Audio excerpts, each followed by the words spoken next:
মিথ্যে বলো কেন সুহাসিনী? সুহা হাসে, বলে, যখন আপনি ছিলেন তখন কি আমি দেখতাম না, নাকি না খেয়ে এত বছর কাটিয়ে এসেছি আমি? স্বচ্ছ মুখ গোল করে শ্বাস ছাড়ে। সুহার দিকে তাকিয়ে ঠোঁট এলিয়ে হেসে বলে, মনে তো হচ্ছে রেগে আছো। মিস করলে বুঝি আমায়? সুহা হেসে শুধায়। মিস করার প্রয়োজন বোধ করিনি। সত্যি? সুহা এই পর্যায়ে সরে দাঁড়ায়।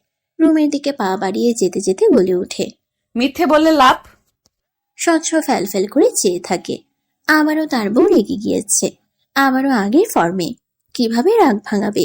এত সব ভাবনা যখন মাথার ভেতর, তখনই এসে দাঁড়ালেন শাহরিয়ার সাহেব। গম্ভীর স্বরে শুধালেন, এত রাত অবধি কোথায় ছিলে? কোন রাজকার্যটা উদ্ধার করলে সারাদিনে? স্বচ্ছ মুহূর্তেই উত্তর করে। আবিরের বিয়ে দিয়ে এলাম। শাহরিয়ার সাহেব ব্যঙ্গ করে বললেন, নিজের বিয়েটাই তো এখনো পাকাপোক্ত করলে না, আবার অন্যজনের বিয়ে নিয়ে নাশ করছো? স্বচ্ছ কটমট করে তাকায়, শুধায়। অপমান করছো আব্বু। উনি দ্বিগুণ রাগ দেখিয়ে বলেন, তোমার উচিত ছিল না কোথায় যাচ্ছ বলা যাওয়া। এভাবে ভোর ভোর চলে গিয়েছো, তাও কাউকে না জানিয়ে। চিন্তা হয় না কারোর? তোমরা কেউ তো জানতেও চাওনি। জানতে চাইলে তো অবশ্যই বলতাম আব্বু। তোমাকে আমরা দেশে দেখিনি স্বচ্ছ, যে জিজ্ঞেস করব। দুদিন আগে অ্যাক্সিডেন্ট করেছো, বেঁচে আসো মৃত্যুর সাথে লড়াই করে। চিন্তা হওয়াটা স্বাভাবিক ছিল না আমাদের? স্বচ্ছ এবারে কৌতূহলী হয়ে তাকায়। হেসে কৌতূহলী স্বরে বলে ওঠে, তোমাদের একমাত্র বৌমা চিন্তা করেছে কি আব্বু? কি মনে হচ্ছে? বুঝে উঠছি না ঠিক। উনি এবারে থাপ্পড় বসালেন ছেলের গালে। দাঁতে দাঁত চিপিয়ে যেতে যেতে বললেন, গর্দভ, তোমার আসলেই সংসার করা উচিত না স্বচ্ছ। স্বচ্ছ গালে হাত দিয়ে ওভাবেই দাঁড়িয়ে থাকলো। এইভাবে মারাটা কি প্রয়োজন ছিল? কান ঝাঁঝা করছে তার। স্বচ্ছ মুখ বাঁকিয়ে নিজের ঘরে এলো। সোহাগে ঘুমিয়ে থাকার ভান করতে দেখে ছোট শ্বাস ফেলে। কাছে গিয়ে ডাকে, সুহাসিনী, খাবার খাবো, খাবার বেড়ে দাও। সোহা ওভাবেই উত্তর করে। খেয়ে এসেছেন আপনি, মিথ্যে নাটক করবেন না, ঘুমোলাম। স্বচ্ছ কথা বাড়ালো না। কোনো মতে ওয়াশরুমে গিয়ে গোসলটা সেরে এসেই পা ফেলে রান্নাঘরে গেল। কাঁচা হাতে থালায় খাবার বেড়ে নিয়ে ঘরে এলো। শুনিয়ে শুনিয়ে বলল, খাবারও বেড়ে নিতে পারি না সুহাসিনী, দেখো তো হলো কিনা। সোহা চোখ মেলে তাকায়। খাবার বাড়ার নকশা দেখে ভ্রুকুচকে বলে ওঠে, মা বাবার আদরে ছন্নছাড়া ছেলে ছিলেন বলে কথা। স্বচ্ছ ফোঁস করে শ্বাস টানে। ভাতের গ্রাস সোহার দিকে এগিয়ে দিয়েই নতমুখী হয়ে বলে, আমার কিন্তু দোষ নেই সুহাসিনী। তুমি কি একটা চিরকুট পেয়েছো?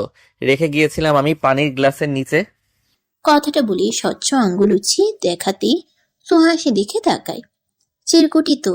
স্বচ্ছ কি এটা এখানে রাখলো? হয়তো না। সোহা এগিয়ে নিল। গুটি গুটি অক্ষরে লেখা, সুহাসিনী, তোমায় ঘুমন্ত দেখে চুমু দেওয়ার ইচ্ছাটা সামলানো গেল না। বড্ড আদুরে যে তুমি। এই আদুরে বউকে রেখে যাওয়াটা কষ্টকর, তবু যেতে হচ্ছে। শত হোক তোমার বান্ধবী তো তোমারই মতো হবে, তাই না?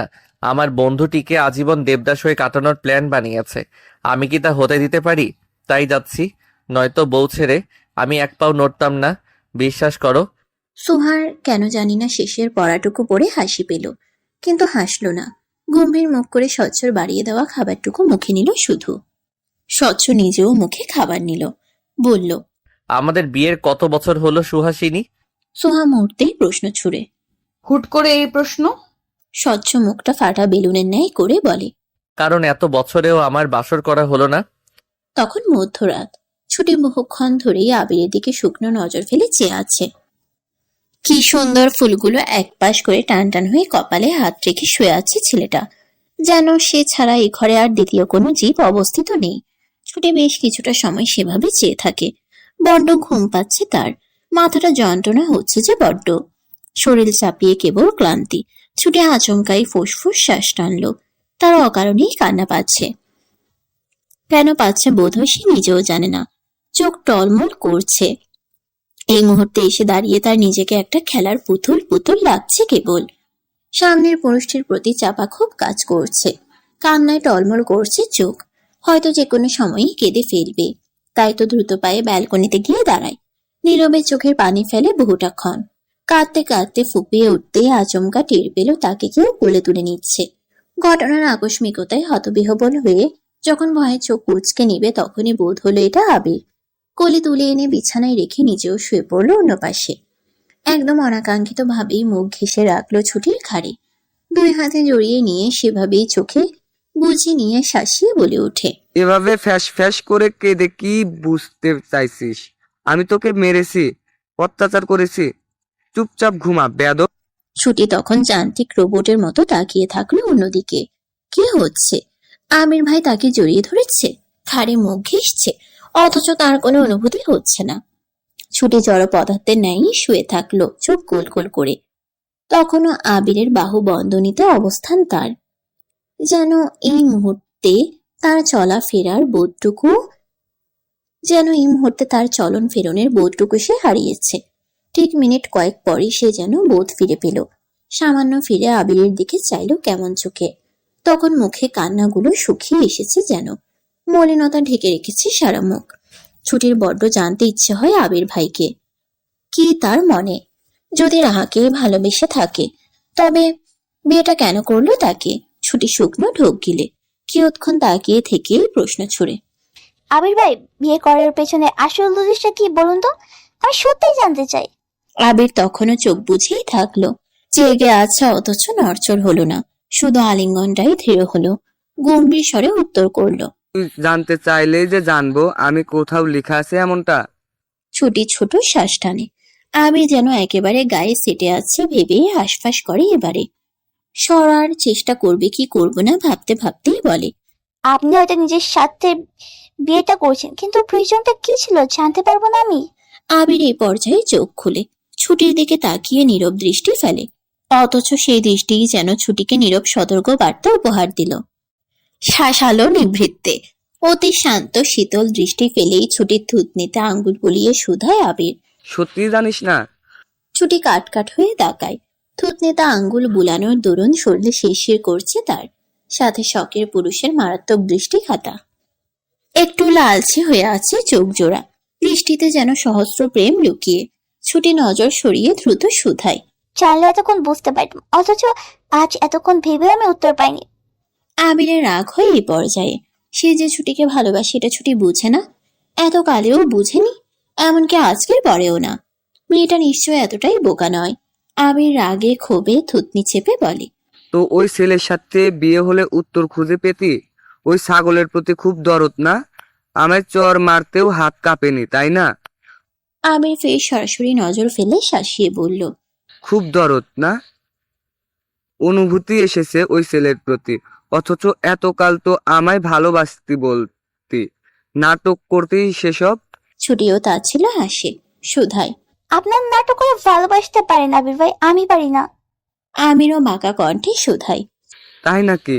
তাহলে আমি এতটা আদর মিশিয়ে বলে যাওয়ার পরও তুই পরপুরুষের হওয়ার চিন্তা করছিস কি করে? ছুটিও ফের হেসে বলে, আপনি কখনোই আমার ভালোবাসেননি আবির ভাই। বলুন না সত্যি করে, বিয়েটা কেন করলেন আবির ভাই, কোন স্বার্থে? বারবার স্বার্থ কথাটা আবিরের লাগে, রাগ হয়। সে কি স্বার্থ নিয়ে এই মেয়েটাকে চেয়েছিল? স্বার্থের কারণে ভালোবেসেছিল? তবুও বারবার এই শব্দটা তাকে কেন শুনতে হচ্ছে? আবির হিসিয়ে শুধালো, কি মনে হচ্ছে? তোকে নাটক করে বিয়ে করে 5-8 টাকার করে দিব, এই স্বার্থে বিয়ে করেছি? ছুটি চুপ থাকে কিয়ৎক্ষণ। এবারে পরমুহূর্তে বেশ খানিকটা সময় পর কাপা গলায় শুধায়, আমি নিশ্চয় ভালোবাসেন না আপনি? আবির হাসে, কণ্ঠের কম্পন বলে দিচ্ছে মেয়েটা এর উত্তর পেয়ে কতটা অনুভূতি শিখতে হবে। একটুখানি মুখ নামিয়ে ছুটির দিকে তাকাই সে, নাকে নাক ঘষে সেভাবেই বলে, আমার সম্পূর্ণ জীবনটাই তোর অনুভূতি নিয়ে খেলা যাক ভাবলাম, এই চুক্তি করেই বিয়েটা করেছি। শান্তি, এবার ঘুমা বোকা। ছুটি বুঝে উঠল না কি বলা উচিত বিনিময়ে, শুধু বিস্ময়ে তাকিয়ে রইল আবিরের চোখে হাসার দৃশ্যের দিকে। সুহা সচ্চর হাতে খাবার খাচ্ছে ঠিকই, তবে মুখে গম্ভীর ভাবটা এখনো বর্তমান। মনে হচ্ছে চাপা রাগ বিরাজ করছে। স্বচ্ছ বুঝে ওঠে না কি করবে। কিছুটা সময় বউয়ের মুখের দিকে চেয়ে থাকে, হুট করেই শুধায়, বিয়েটা করে নেই আমরা সুহাসিনী। সুহা তাকায়, খেতে খেতেই ভ্রু উঁচিয়ে বলে, কবার করব বিয়ে? স্বচ্ছ উসকুস করে উত্তর করে মুহূর্তেই। মানে বিয়ের অনুষ্ঠানটা?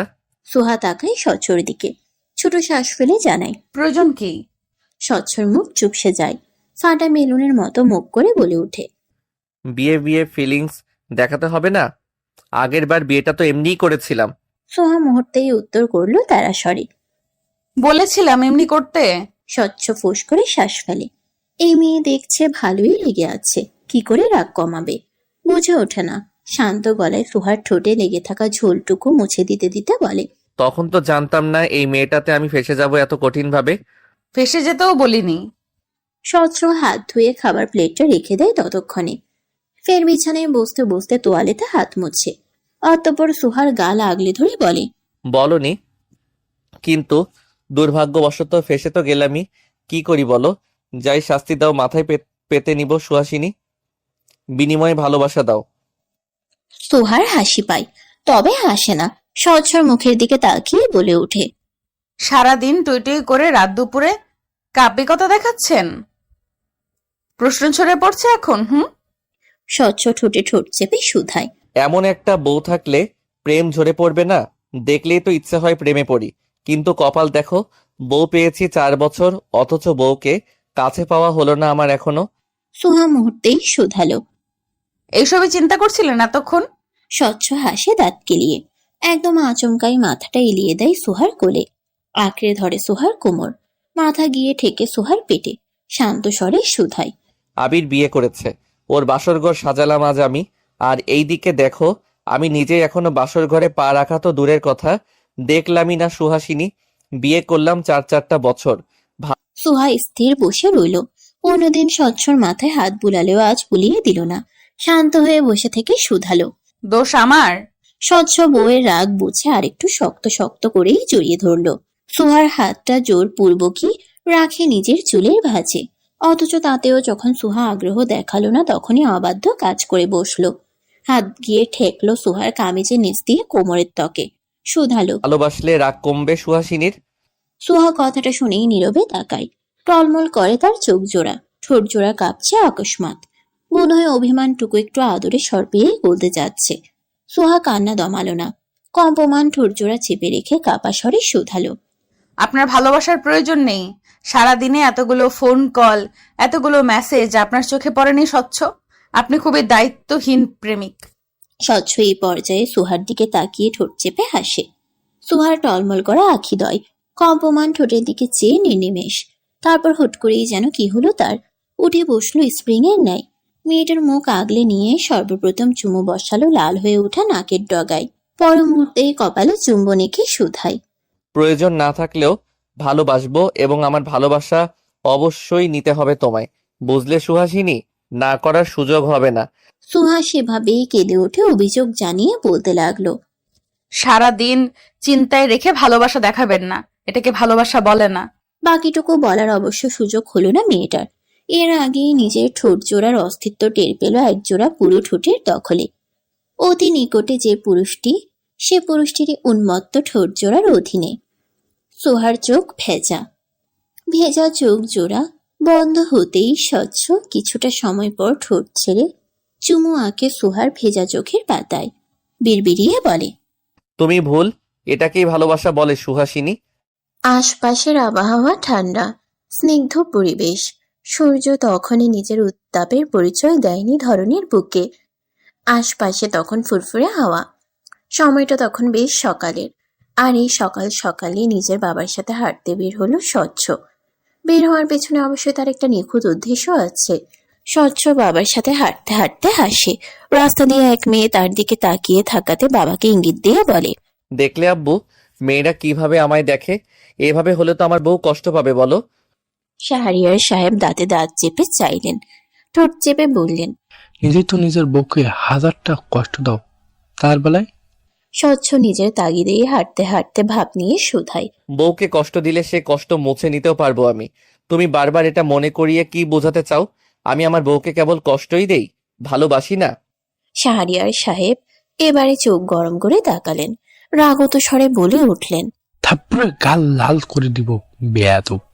স্বচ্ছ এই পর্যায়ে হাঁটা থামায়। চোখ মিনমিনে করে তাকিয়ে বলে ওঠে।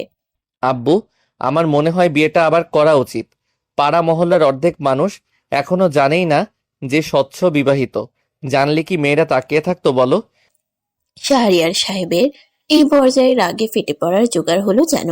ছেলে আবার বিয়ে করতে চাইছে, বিষয়টা তার মেজাজ খারাপ করে দিল এক মুহূর্তেই।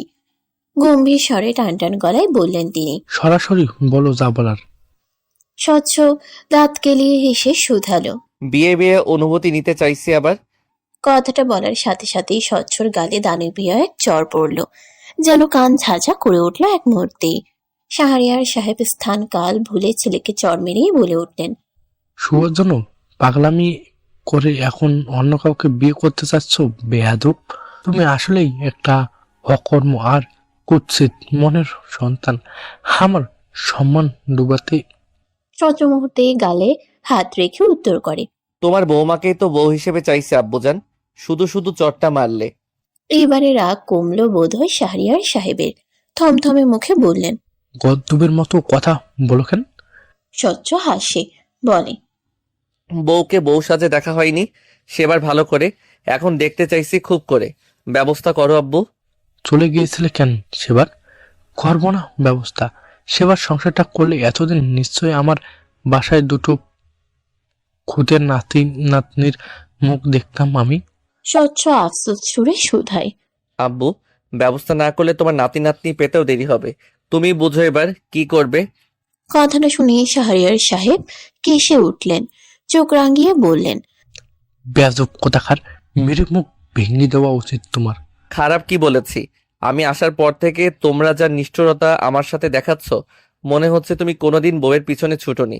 দাঁতে দাঁত চাপা স্বরে উত্তর এলো। তোমার মতো বেখেয়ালি কার্যক্রম করে বেরিয়ে নি। স্বচ্ছ মুখ গোল করে বলে। যা বলার ক্লিয়ারলি বলো আব্বু।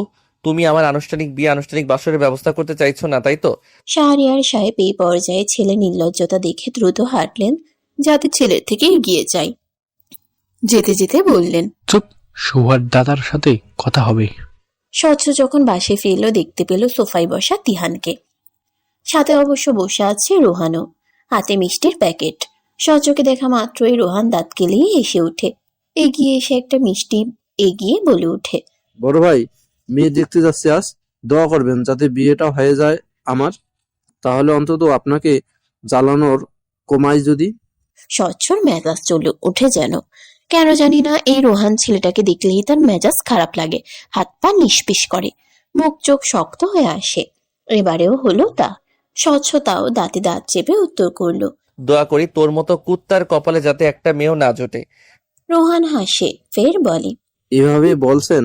আপনার বউকে তো আর চাইনি ভাই। স্বচ্ছ ফের শুধায়। যাকেই চাস না কেন, তোর মতো ছ্যাঁচড়া ছেলেকে আর কে বিয়ে করবে? অপমান করছেন বড় ভাই। স্বচ্ছ গলা শক্ত করে উত্তর দেয়। 101 করব। কথাটা বলেই হুড়মুড় করে পা বাড়ায় স্বচ্ছ। পথে একবার কিচেনের দিকে মুখ ঝুঁকিয়ে মায়ের উদ্দেশ্যে বলে। আম্মু, বাসায় এসব পোলাপাইনকে কেন ঢুকতে দাও? যদি আমার বউটাও চেয়ে বসে আবার। স্বচ্ছর মা হেসে উঠে ছেলের কথা শুনে, শুধায়। যে বসলেই তোমার বউ চলে যাবে না স্বচ্ছ, আপাতত ও অতিথি হিসাবে এসেছে, বুঝলে? স্বচ্ছ বুঝদার ছেলের মতো গম্ভীর গলায় বলল। বুঝলাম, কিন্তু এ ছেলেকে তাড়াতাড়ি বিদায় করো বলে দিলাম। অতঃপর আর এক মুহূর্তও দেরি না করে দ্রুত গেল নিজের ঘরে। রুমে নিজের একমাত্র নারীটির অস্তিত্ব না পেয়ে ব্রুকুচকে রয়। ঠিক তার পর মুহূর্তেই দেখা গেল ওয়াশরুম থেকে গোসল সেরে বেরিয়ে এলো তার একমাত্র বউটি। পরনে হালকা নীল রঙের একটা সুতির শাড়ি, যার আঁচলটা গুজে রাখা আছে কোমরে। চুলগুলো মুছড়ে রেখেছে তোয়ালে দিয়ে। স্নিগ্ধ মুখটায় বিন্দু বিন্দু পানির কণা। স্বচ্ছ পলক না ফেলেই চেয়ে থাকে। ধীর পায়ে এগিয়ে গিয়ে দাঁড়ায় একদম সুহার সামনেই। অতঃপর সুহার স্নিগ্ধ আর্দ্র কোমরের ত্বকটায় হাত ছুঁয়ে সর্বপ্রথম শাড়ির আঁচল মেলল। পর মুহূর্তেই তোয়ালে ছেড়ে মেলে দিল ভেজা চুলগুলো। স্বচ্ছ হাসে, ঠোঁট বাঁকিয়ে বলে। সকাল সকাল গোসল সারলে, কারণ কি সুহাসিনী? সুহা আকস্মিক ছোঁয়ায় হতবিহ্বল হয়ে শিউরে উঠলেও স্বচ্ছর সামনে দেখাতে চাইল না যেন। কেমন করে চেয়ে বলে উঠে। আপনি যেমন কোনো কারণ ছাড়াই আজকাল সকাল সকাল না বলে হাওয়া হয়ে যান, তেমনি সকাল সকাল গোসল করতেও নিশ্চয়ই কোনো কারণ লাগে না। স্বচ্ছ ঠোঁট কামড়ে হাসে। আজও না বলে বেরিয়ে যাওয়াতে বোধহয় রাগ করেছে তার বউ। বিষয়টা ভেবে হেসে কোমর আঁকড়ে এক টানে নিজের কাছে নিয়ে নেয় স্বচ্ছ। ঝুঁকে গিয়ে সুহার কপালে কপাল ঠেকিয়ে শুধায়। তাই বলে এত ভোরে আমাদের মাঝে নিশ্চয়ই কিছু হয়ে ওঠেনি বলো? কথাটাই স্পষ্ট রসিকতা। সাথে স্বচ্ছর মুখে মিটমিট করা চাপা হাসি। সোহা সেদিক পানে তাকিয়েই লজ্জায় লাল হয়ে যেতে যেতে শুধায়। অস্বচ্ছ মন মানসিকতা। স্বচ্ছ ঠোঁট কামড়ে শুধায়। স্বচ্ছ হয়ে লাভ কি? স্বচ্ছকে তো ভালো টালো বাসনা খুব করে। সোহা এবারে তড়াক করে চায়, স্পষ্ট স্বরে বলে। অস্বচ্ছ হয়ে কত মেয়ের প্রেম কুড়িয়েছেন মনে হচ্ছে। স্বচ্ছ আফসোস করে বলে। কত মেয়ে, একটা মেয়েরই তো প্রেম করাতে পারলাম না সুহাসিনী। কপাল খারাপ আমার। কে বলল পারেননি? আপনি যখন দেশের বাইরে ছিলেন, এই পাড়ার অনেক মেয়ের কাছে তো আপনার রূপের প্রশংসা শুনেছি। ধারণা অনুযায়ী তারা রীতিমতো আপনার প্রেমে হাবুডুবু খাচ্ছিল। আবার আমার ফ্রেন্ডরাও তো আপনাকে দেখে আপনার রূপের কত গুণগান গাইলো। স্বচ্ছ করুণ চাহনিতে তাকালো, কোমর আঁকড়ে চেপে ধরে সেভাবেই বলে। শুধু গাইলে না তুমি, নিষ্ঠুর। সুহা সরতে চায় কিন্তু পারে না, উত্তরে বলে। তাতে কি? মেয়ের কি অভাব আছে প্রশংসা করার? স্বচ্ছ ভ্রু নাচিয়ে শুধায়। এখন কি আমার উচিত ওদের প্রেমগুলো কুড়িয়ে নেওয়া? সুহা মুহূর্তেই জানালো। কেন উচিত নয়? শিওর? সুহা তেরা স্বরে উত্তর করে। অবশ্যই শিওর। পারলে আমি সহ সাহায্য করব। স্বচ্ছ ঠোঁট চেপে হাসে, বলে। থাক, লাগবে না, বুঝে গেছি। ভালো, এবার ছাড়ুন, বাইরে যাচ্ছি। কথাটা বলেই সুহা স্বচ্ছর হাত সরিয়ে চলে যেতে লাগছিল। তখনই ফের কোমর চেপে ধরলো স্বচ্ছ, শরীরের সাথে মিশিয়ে রেখে শুধালো। হুম। যাবে না, মাত্র গোসল করে শাড়ি পরে তো একদমই যাবে না রুমের বাইরে। সুহা বুঝে ওঠে না বাইরে কি এমন আছে যে যাওয়া যাবে না। আশ্চর্য, ভ্রুজোড়া কুচকে নিয়ে বলে ওঠে। কেন? আম্মুকে বলেছিলাম গিয়ে নাস্তা বানাবো, তারপর ছুটির কাছে যাব। দেরি হয়ে যাবে তো নাস্তা বানাতে না গেলে। স্বচ্ছ সেভাবেই থেকে জানালো। দরকার হলে আজ নাস্তা বানানো হবে না, তবুও যাবে না। এটা কি ধরনের পাগলামো দেখাচ্ছেন? যেতে হবে স্বচ্ছ, ছাড়ুন। ওকে, যেতে পারো, শাড়ি চেঞ্জ করো। সুহা কপাল কুচকায়, বলে। মানে? শাড়ি খুলবে তারপর যাবে। সুহার ইচ্ছে হয় স্বচ্ছর মাথা ফাটাতে। কত যত্ন করে সে শাড়িটা পরেছে, তাও শুধুই স্বচ্ছর জন্য। স্বচ্ছর থেকে শাড়ি সাজের কোনো প্রশংসা পাবে বলে। অথচ স্বচ্ছ কিছু তো বললই না, বরং শাড়ি চেঞ্জ করতে বলছে। আচ্ছা, সুহাকে কি শাড়িতে খুব বিশ্রী দেখায়? খুব খারাপ লাগে? স্বচ্ছ এমন কেন করে? সুহাকে ভাবতে দেখে স্বচ্ছ ফের গম্ভীর দৃঢ় স্বরে বলে। কি হলো, চেঞ্জ করে আসো। সুহা নরম স্বরে শুধায়। জরুরি কি চেঞ্জ করাটা? অবশ্যই। সুহার জেদ হলো, মনে মনে সিদ্ধান্ত নিল সে আর শাড়ি পরবে না দ্বিতীয় কোনোদিন। বলল, ঠিক আছে। কথাটা বলেই দ্রুত ওয়াশরুমে গেল। ভেজা চুলগুলোই হাত খোপা করলো বিরক্তি নিয়ে। কান্নায় টলমল করছে কেন জানি না চোখ জোড়া, তবুও কান্না দমালো সুহা। অনেকটা সময় নিয়ে নিজেকে ওয়াশরুমের আয়নায় দেখে খুদ বের করতে লাগলো। কোথায়? শাড়িতে পরে এতটা তো বাজে লাগছে না তাকে। তাহলে? সুহা দাঁতে দাঁত চাপে, চোখ বুজে নিয়ে দীর্ঘশ্বাস ফেলে এক মুহূর্তেই পরন থেকে শাড়িটা খুলে নিয়ে টের পেল সে জামা আনেনি পরার জন্য।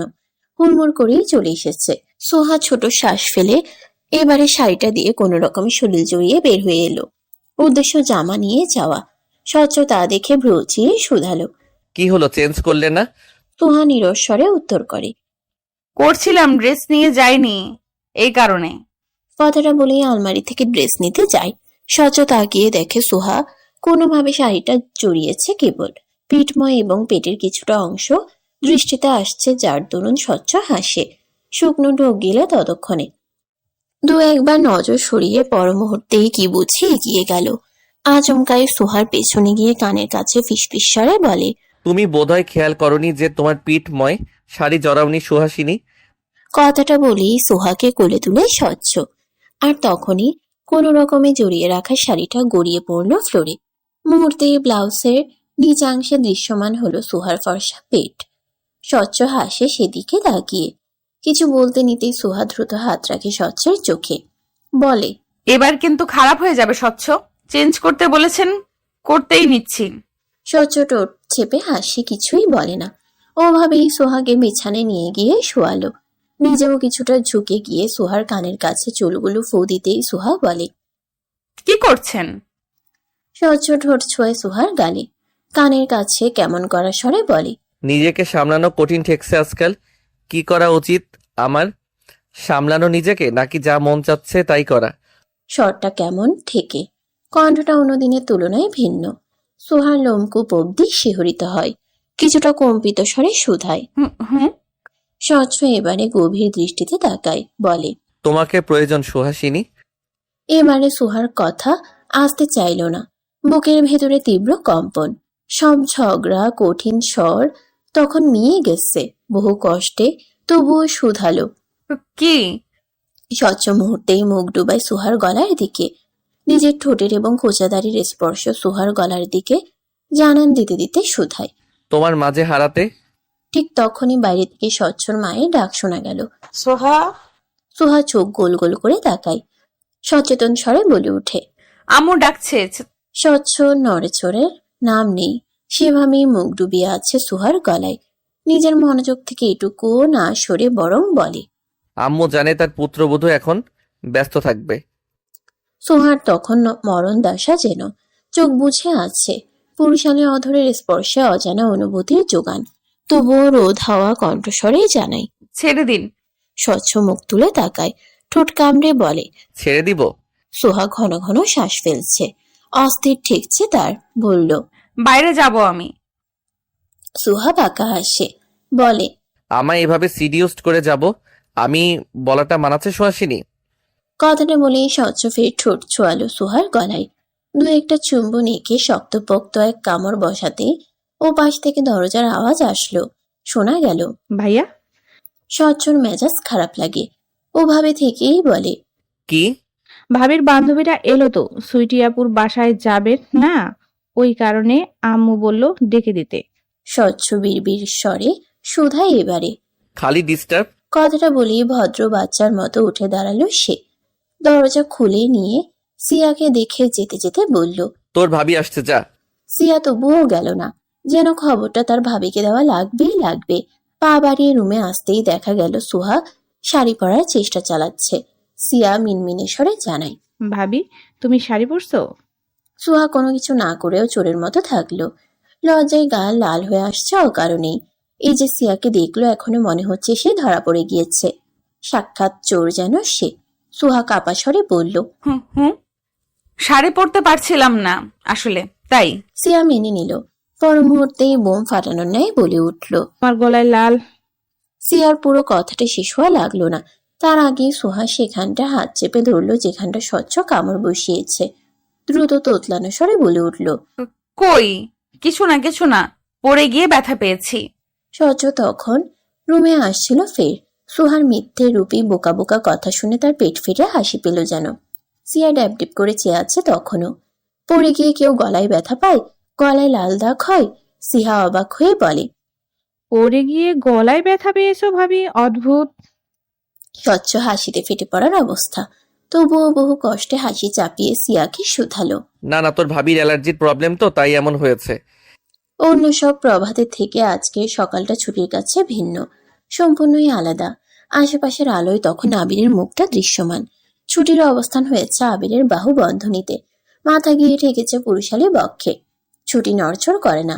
ঘুম ভেঙে চোখ জোড়া মেলেই যখন এই সুপুরুষের মুখখানা চোখে ভাসলো, তখনই স্তব্ধ হয়ে চেয়ে থাকলো।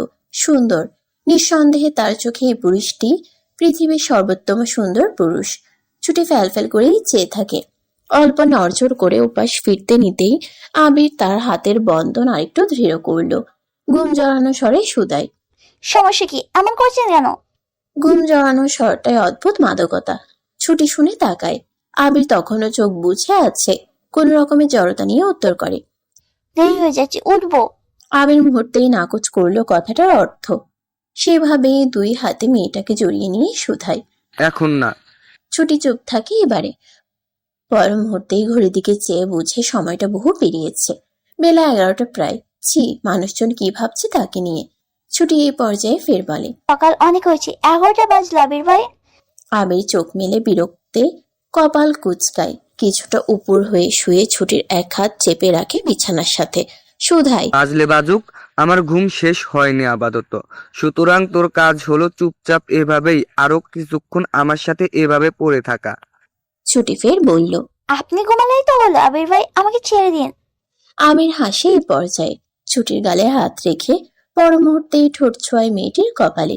একটা গভীর চুম্বন এঁকে শান্ত স্বরে ফিসফিস করে শুধায়। না, হলো না। তোকে বিয়ে করার চক্করে কালকের দিনটা সারাদিন ঝামেলা হয়ে গিয়েছে। এর আগের দিনও ঘুম হয়নি তোর কাণ্ড কারখানা শুনে। সুতরাং এই মুহূর্তে শাস্তিতে ঘুমানোটা জরুরি, বুঝলি? ছুটি ফ্যাল করে শান্ত দৃষ্টিতে চেয়ে থাকে। কখনো কখনো মনে হয় আবির ভাই তাকে সত্যি ভালোবাসে, সত্যি মন থেকে চায়। কখনো মনে হয় সবই মিথ্যে, নাটকীয়তাই কেবল। এই যে এখন কপালে চুম্বন আঁকলো, শান্ত স্বরে এতগুলো কথা বলল, ছুটির মনে হলো এই মানুষটা সত্যিই তাকে চায়, সত্যিই ভালোবাসে।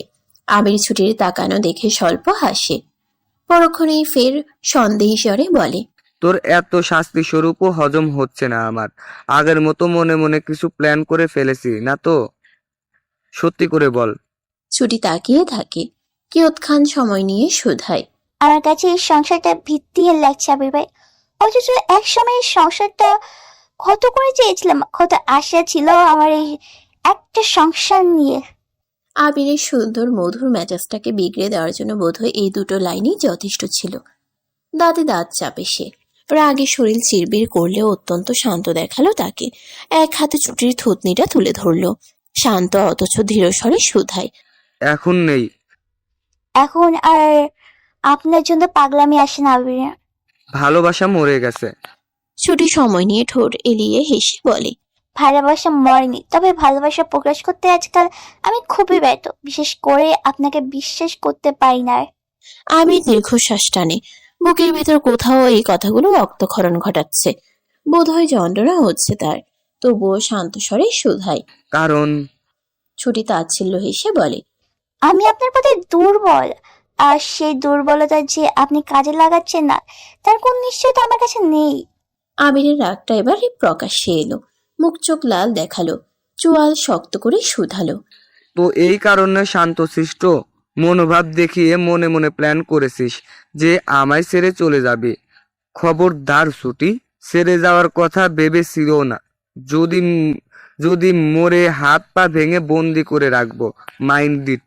ছুটি ভয় পায় না, বরং নির্নিমেষ চেয়ে থেকে বলে, কেন জানি না, কখনো মনে হয় আপনি আমায় ভালোবাসেন, আবার কখনো মনে হয় সবটাই মিথ্যা।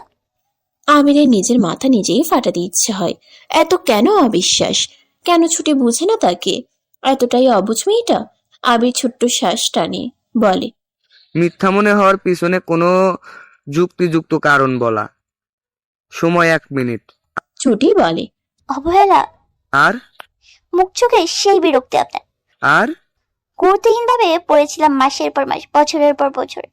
তারপর ছুটি এই পর্যায়ে চুপ থাকে। আবির লাল রক্তিম চোখ নিয়ে তাকাতেই ফের বলে ওঠে, আপনি যে আমার অনুভূতি নিয়ে খেলেছেন, স্বার্থ পূরণ করেছিলেন, তা নিজ কানেই শুনেছিলাম আমি। আবিরের কপালের ভাঁজ মিলে, গলা দৃঢ় করে বলে ওঠে, আমার মুখ থেকে ঠিক তা নয়, তবে আপনি সেখানে উপস্থিত ছিলেন আবির ভাই। ছুটি শুধায়। সত্যি তো ছিল। আবির দাঁতে দাঁত চাপে, অত্যন্ত বিরক্ত দেখালো যেন তাকে, বলল, সত্য মিথ্যা আমার উপর ছেড়ে দে। বরং সোহা তখন বিছানায় বসা। স্বচ্ছর কাণ্ড কারখানায় আর যাওয়া হয়ে ওঠেনি ছুটিদের বাতাসায়। অথচ ছুটির সাথে কথা বলার সোহার প্রবল ইচ্ছা। এই যে এত কিছু হয়ে গেল, লুকিয়ে গেল তা জানার আগ্রহ। সোহা ছোট শ্বাস টানে, ছায়ের কাপটা নিয়ে চুমুক বসাতেই ছুটে এলো সিয়া, শুধালো, ভাবি ভাবি, আগামী সপ্তাহে তোমার আর ভাইয়ার বিয়ের অনুষ্ঠান, আব্বু বলল। তুমি খুশি? সোহা ফ্যাল করে চেয়ে থাকে, কি বলবে বুঝে ওঠে না। একবার বিয়ের অনুভূতি ছিল প্রখর, খুশি ছিল সে ভালোবাসার সঙ্গীকে পাবে বলে। সোহা ফ্যাল করে চেয়ে থাকে, কি বলবে বুঝে ওঠে না। একবার বিয়ের অনুভূতি ছিল প্রখর, খুশি ছিল সে ভালোবাসার সঙ্গীকে পাবে বলে। কিন্তু শেষমেশ সব আনন্দ মাটি করে দিয়ে সে চলে গেল নিজের মতোই করে। সোহা ছোট্ট শ্বাস ফেলে, যদিও এবারের অনুভূতিটাও রঙিন স্বপ্নের ন্যায়। এবারের অনুভূতিটাও উচ্ছল, শুধায়, তোমার ভাইয়া জানে? সিয়া মুহূর্তেই উত্তর করে, ভাইয়া তো আব্বুকে বলল আয়োজন করতে। সোহা কেসে ওঠে, কেউ নিজের বিয়ের কথা নিজে বলে, তাও বাবাকে। সোহা অজান্তেই লজ্জা পায়, বলে, বাসায় দেখলাম না তো তাই। সিয়া মুহূর্তেই শুধায়। তুমি কি লজ্জা পাচ্ছ? সোহা মুহূর্তে উত্তর করে, একদম না, বিয়ে তো স্বাভাবিক বিষয়ই। সিয়া উচ্ছ্বাস নিয়ে বলে, আমি অনেক খুশি ভাবি, বহুদিন পরে গিয়ে আনন্দের খবর চেয়ার থেকে কথাটা শোনার পরপরই সুহার দাদাজান এই বাসায় এলেন। বহুটার সময় সচ্ছর বাবার সাথে আলোচনা করে অবশেষে সুহাকে বললেন ব্যাগ গোছাতে, কারণ বিয়েটা ওখান থেকেই হবে। সোহাও বাধ্য মেয়ের মতো ব্যাগ গোছাতে গেল। রুমে দাঁড়িয়ে দাঁড়িয়ে ব্যাগ গোছাতে নিতেই কোথা থেকে ছুটে এলো স্বচ্ছ। সোহাকে জামা কাপড় ব্যাগে নিতে দেখে মুহূর্তেই হাত টেনে ধরে সে, বলে, এসব কি সুহাসিনী? নিষ্ঠুর বউদের মতো কেবল নিজের কথাই ভাবছো? স্বার্থপরতা হয়ে যাচ্ছে না? স্বচ্ছ চোয়াল শক্ত করে শুধায়। ব্যাগপত্র গুছিয়ে নিচ্ছ কেন শুনি? সরল উত্তর। স্বচ্ছ দাঁতে দাঁত চিবিয়ে বলে, তোমার দাদাজান তো ধান্দাবাজ লোক। যেই দেখলো বিয়েতে কোনো বাধা দিতে পারছে না, অমনি আমাকে বউ থেকে দূরে সরানোর প্ল্যান কষেছে। সুহার হাসি পায় এবারে, বলে, ইচ্ছে হলে আপনিও যেতে পারেন স্বচ্ছ। যাবেন? স্বচ্ছ রাজি হলো না, বরং বলে ওঠে, তোমার যাওয়ার প্রয়োজন নেই। পাগলামো করছেন। স্বচ্ছ কেমন নজরে তাকায়, শুধায়। অভ্যাস হয়ে গিয়েছে তোমার সঙ্গে থাকা। বাচ্চা নন আপনি। স্বচ্ছ বাঁকা হাসে। সোহার ধরে রাখা হাতটা টেনে নিয়ে একদম কাছে আনলো সোহাকে, বলল, প্রেমিক তো। কথা না বলেই ফু দিয়ে উড়ালো সোহার কপালের উপর চুলগুলো। ঝুঁকে গিয়ে বলে উঠল, এসব পাগলামো খুব কম ঠেকছে সুহাসিনী। আর একটু বেশি পাগলামি দেখার জন্য নিজেকে তৈরি করুন, কেমন? বাঁকা হেসে কথাটা বলেই স্বচ্ছ ফের রুম ছেড়ে বেরিয়ে এসে বসে সোহার দাদাজানের মুখোমুখি। শার্টের হাতা ভাঁজ করতে করতে গম্ভীর গলায় বলে, আমার বউ আমি বিয়ে করব, আপনি আচমকা বউ নিয়ে যেতে এসেছেন কেন দাদাজান? বলেছি আমি। দাদাজান তীক্ষ্ণ চাহনিতে তাকিয়ে বলে, অনুষ্ঠান ও বাড়িতেই হবে, এই কারণেই। সোহা দ্বিগুণ তীক্ষ্ণ স্বরে উত্তর দিল। কিন্তু আমি আমার বউকে দিব না। মুহূর্তেই দাদাজান বলে, বেহায়াপনা করছো? স্বচ্ছ হেসে বলে, আপনার বউকেও কেড়ে নিয়ে আসি, তারপর দেখি বেহায়াপনা আপনিও করেন কিনা। দাদাজান রেগে তাকায়, দাঁতে দাঁত চেপে বলে, বেয়াদব ছোকরা। ছুটি প্রায় বেলা 12টা করেই ঘর ছেড়ে বাইরে বের হলো। আবিরের বাসার প্রত্যেকটা মানুষের সাথে দেখা হতেই খেয়াল করলো কেমন করে যেন চেয়ে আছে। ছুটি প্রত্যেকবারই এক একটা বোকা হাসি উপহার দিল তাদের দৃষ্টি দেখে। পর মুহূর্তেই কেমন চুপসে গেল। সবাই কি অন্য কিছু ভাবছে? এতটা সময় যাবৎ রুমে থাকার দরুন অন্য ভাবনা চিন্তা মাথায় ঢুকিয়েছে। ছি ছি, ছুটির এই মুহূর্তে লজ্জা লাগে বিনা কারণেই। মস্তিষ্কে অতিরিক্ত ভাবনা চিন্তায় নিজেই যখন বিরক্ত হয়ে রুমে আবার ফেরত যাবে, ঠিক দেখা হলো আবিরের দাদির সাথে। সরু চাহনিতে চেয়ে থেকে মুখ টিপে হাসলেন উনি। ঠোঁট রাঙানো আছে পানের রসে, শুধালেন। ঘুম হলো ঠিক মতো রে? ছুটি ভ্রু উঁচিয়ে তাকালো। কণ্ঠটা শুনে মনে হলো খোঁচা মেরে বলল যেন। শুধালো, ওভাবে হাসছো কেন বলে? ঘুম ধরার মতো নিশ্চয় কোনো কারণ ছিল না যে তুমি এবার হাসছো। দাদি ফের মুখ টিপে হাসলেন। পান চিবোতে চিবোতে বলে উঠলেন, একেবারেই ছিল না। তো এত বেলা অবধি ঘুমায় কি করলি শুনি? গোসলই বা না করে বের হলি কেন শুনি? গোসলের প্রসঙ্গ আসতেই ছুটির মাথায় কিছু একটা ঢুকলো যেন। বুঝে উঠেই লজ্জা পেল, তবুও শুধালো। হুম। দাদি হাসে। ছুটিকে একটু আধটু লজ্জা পেতে দেখে সন্দেহী স্বরে শুধায়, লজ্জা পাচ্ছিস নাকি? ছুটি মুহূর্তেই অস্বীকার করলো, বলল, আজব, লজ্জা কেন পাবো? গোসল করার স্বাভাবিক বিষয়, এটা লজ্জা পাওয়ার কি আছে শুনি?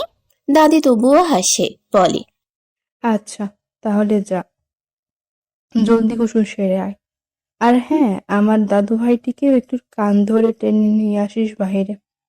আমি তো তার মুখটাই দেখতে পেলাম না আজ একটিবার। আমি কেন নিয়ে আসবো? তোমার নাতি, তুমি গিয়ে দেখতে আসতেই পারো। দাদি হেসে হেসে উত্তর করলো। কারণ নাতিটি এখন আপনার দায়িত্বে আছে ছুটি সাহেবা। ছুটি দাদির সাথে সেটুকু কথা বলে লজ্জায় সংকোচে ইতস্তত করে রুমে ফিরে এলো ফের।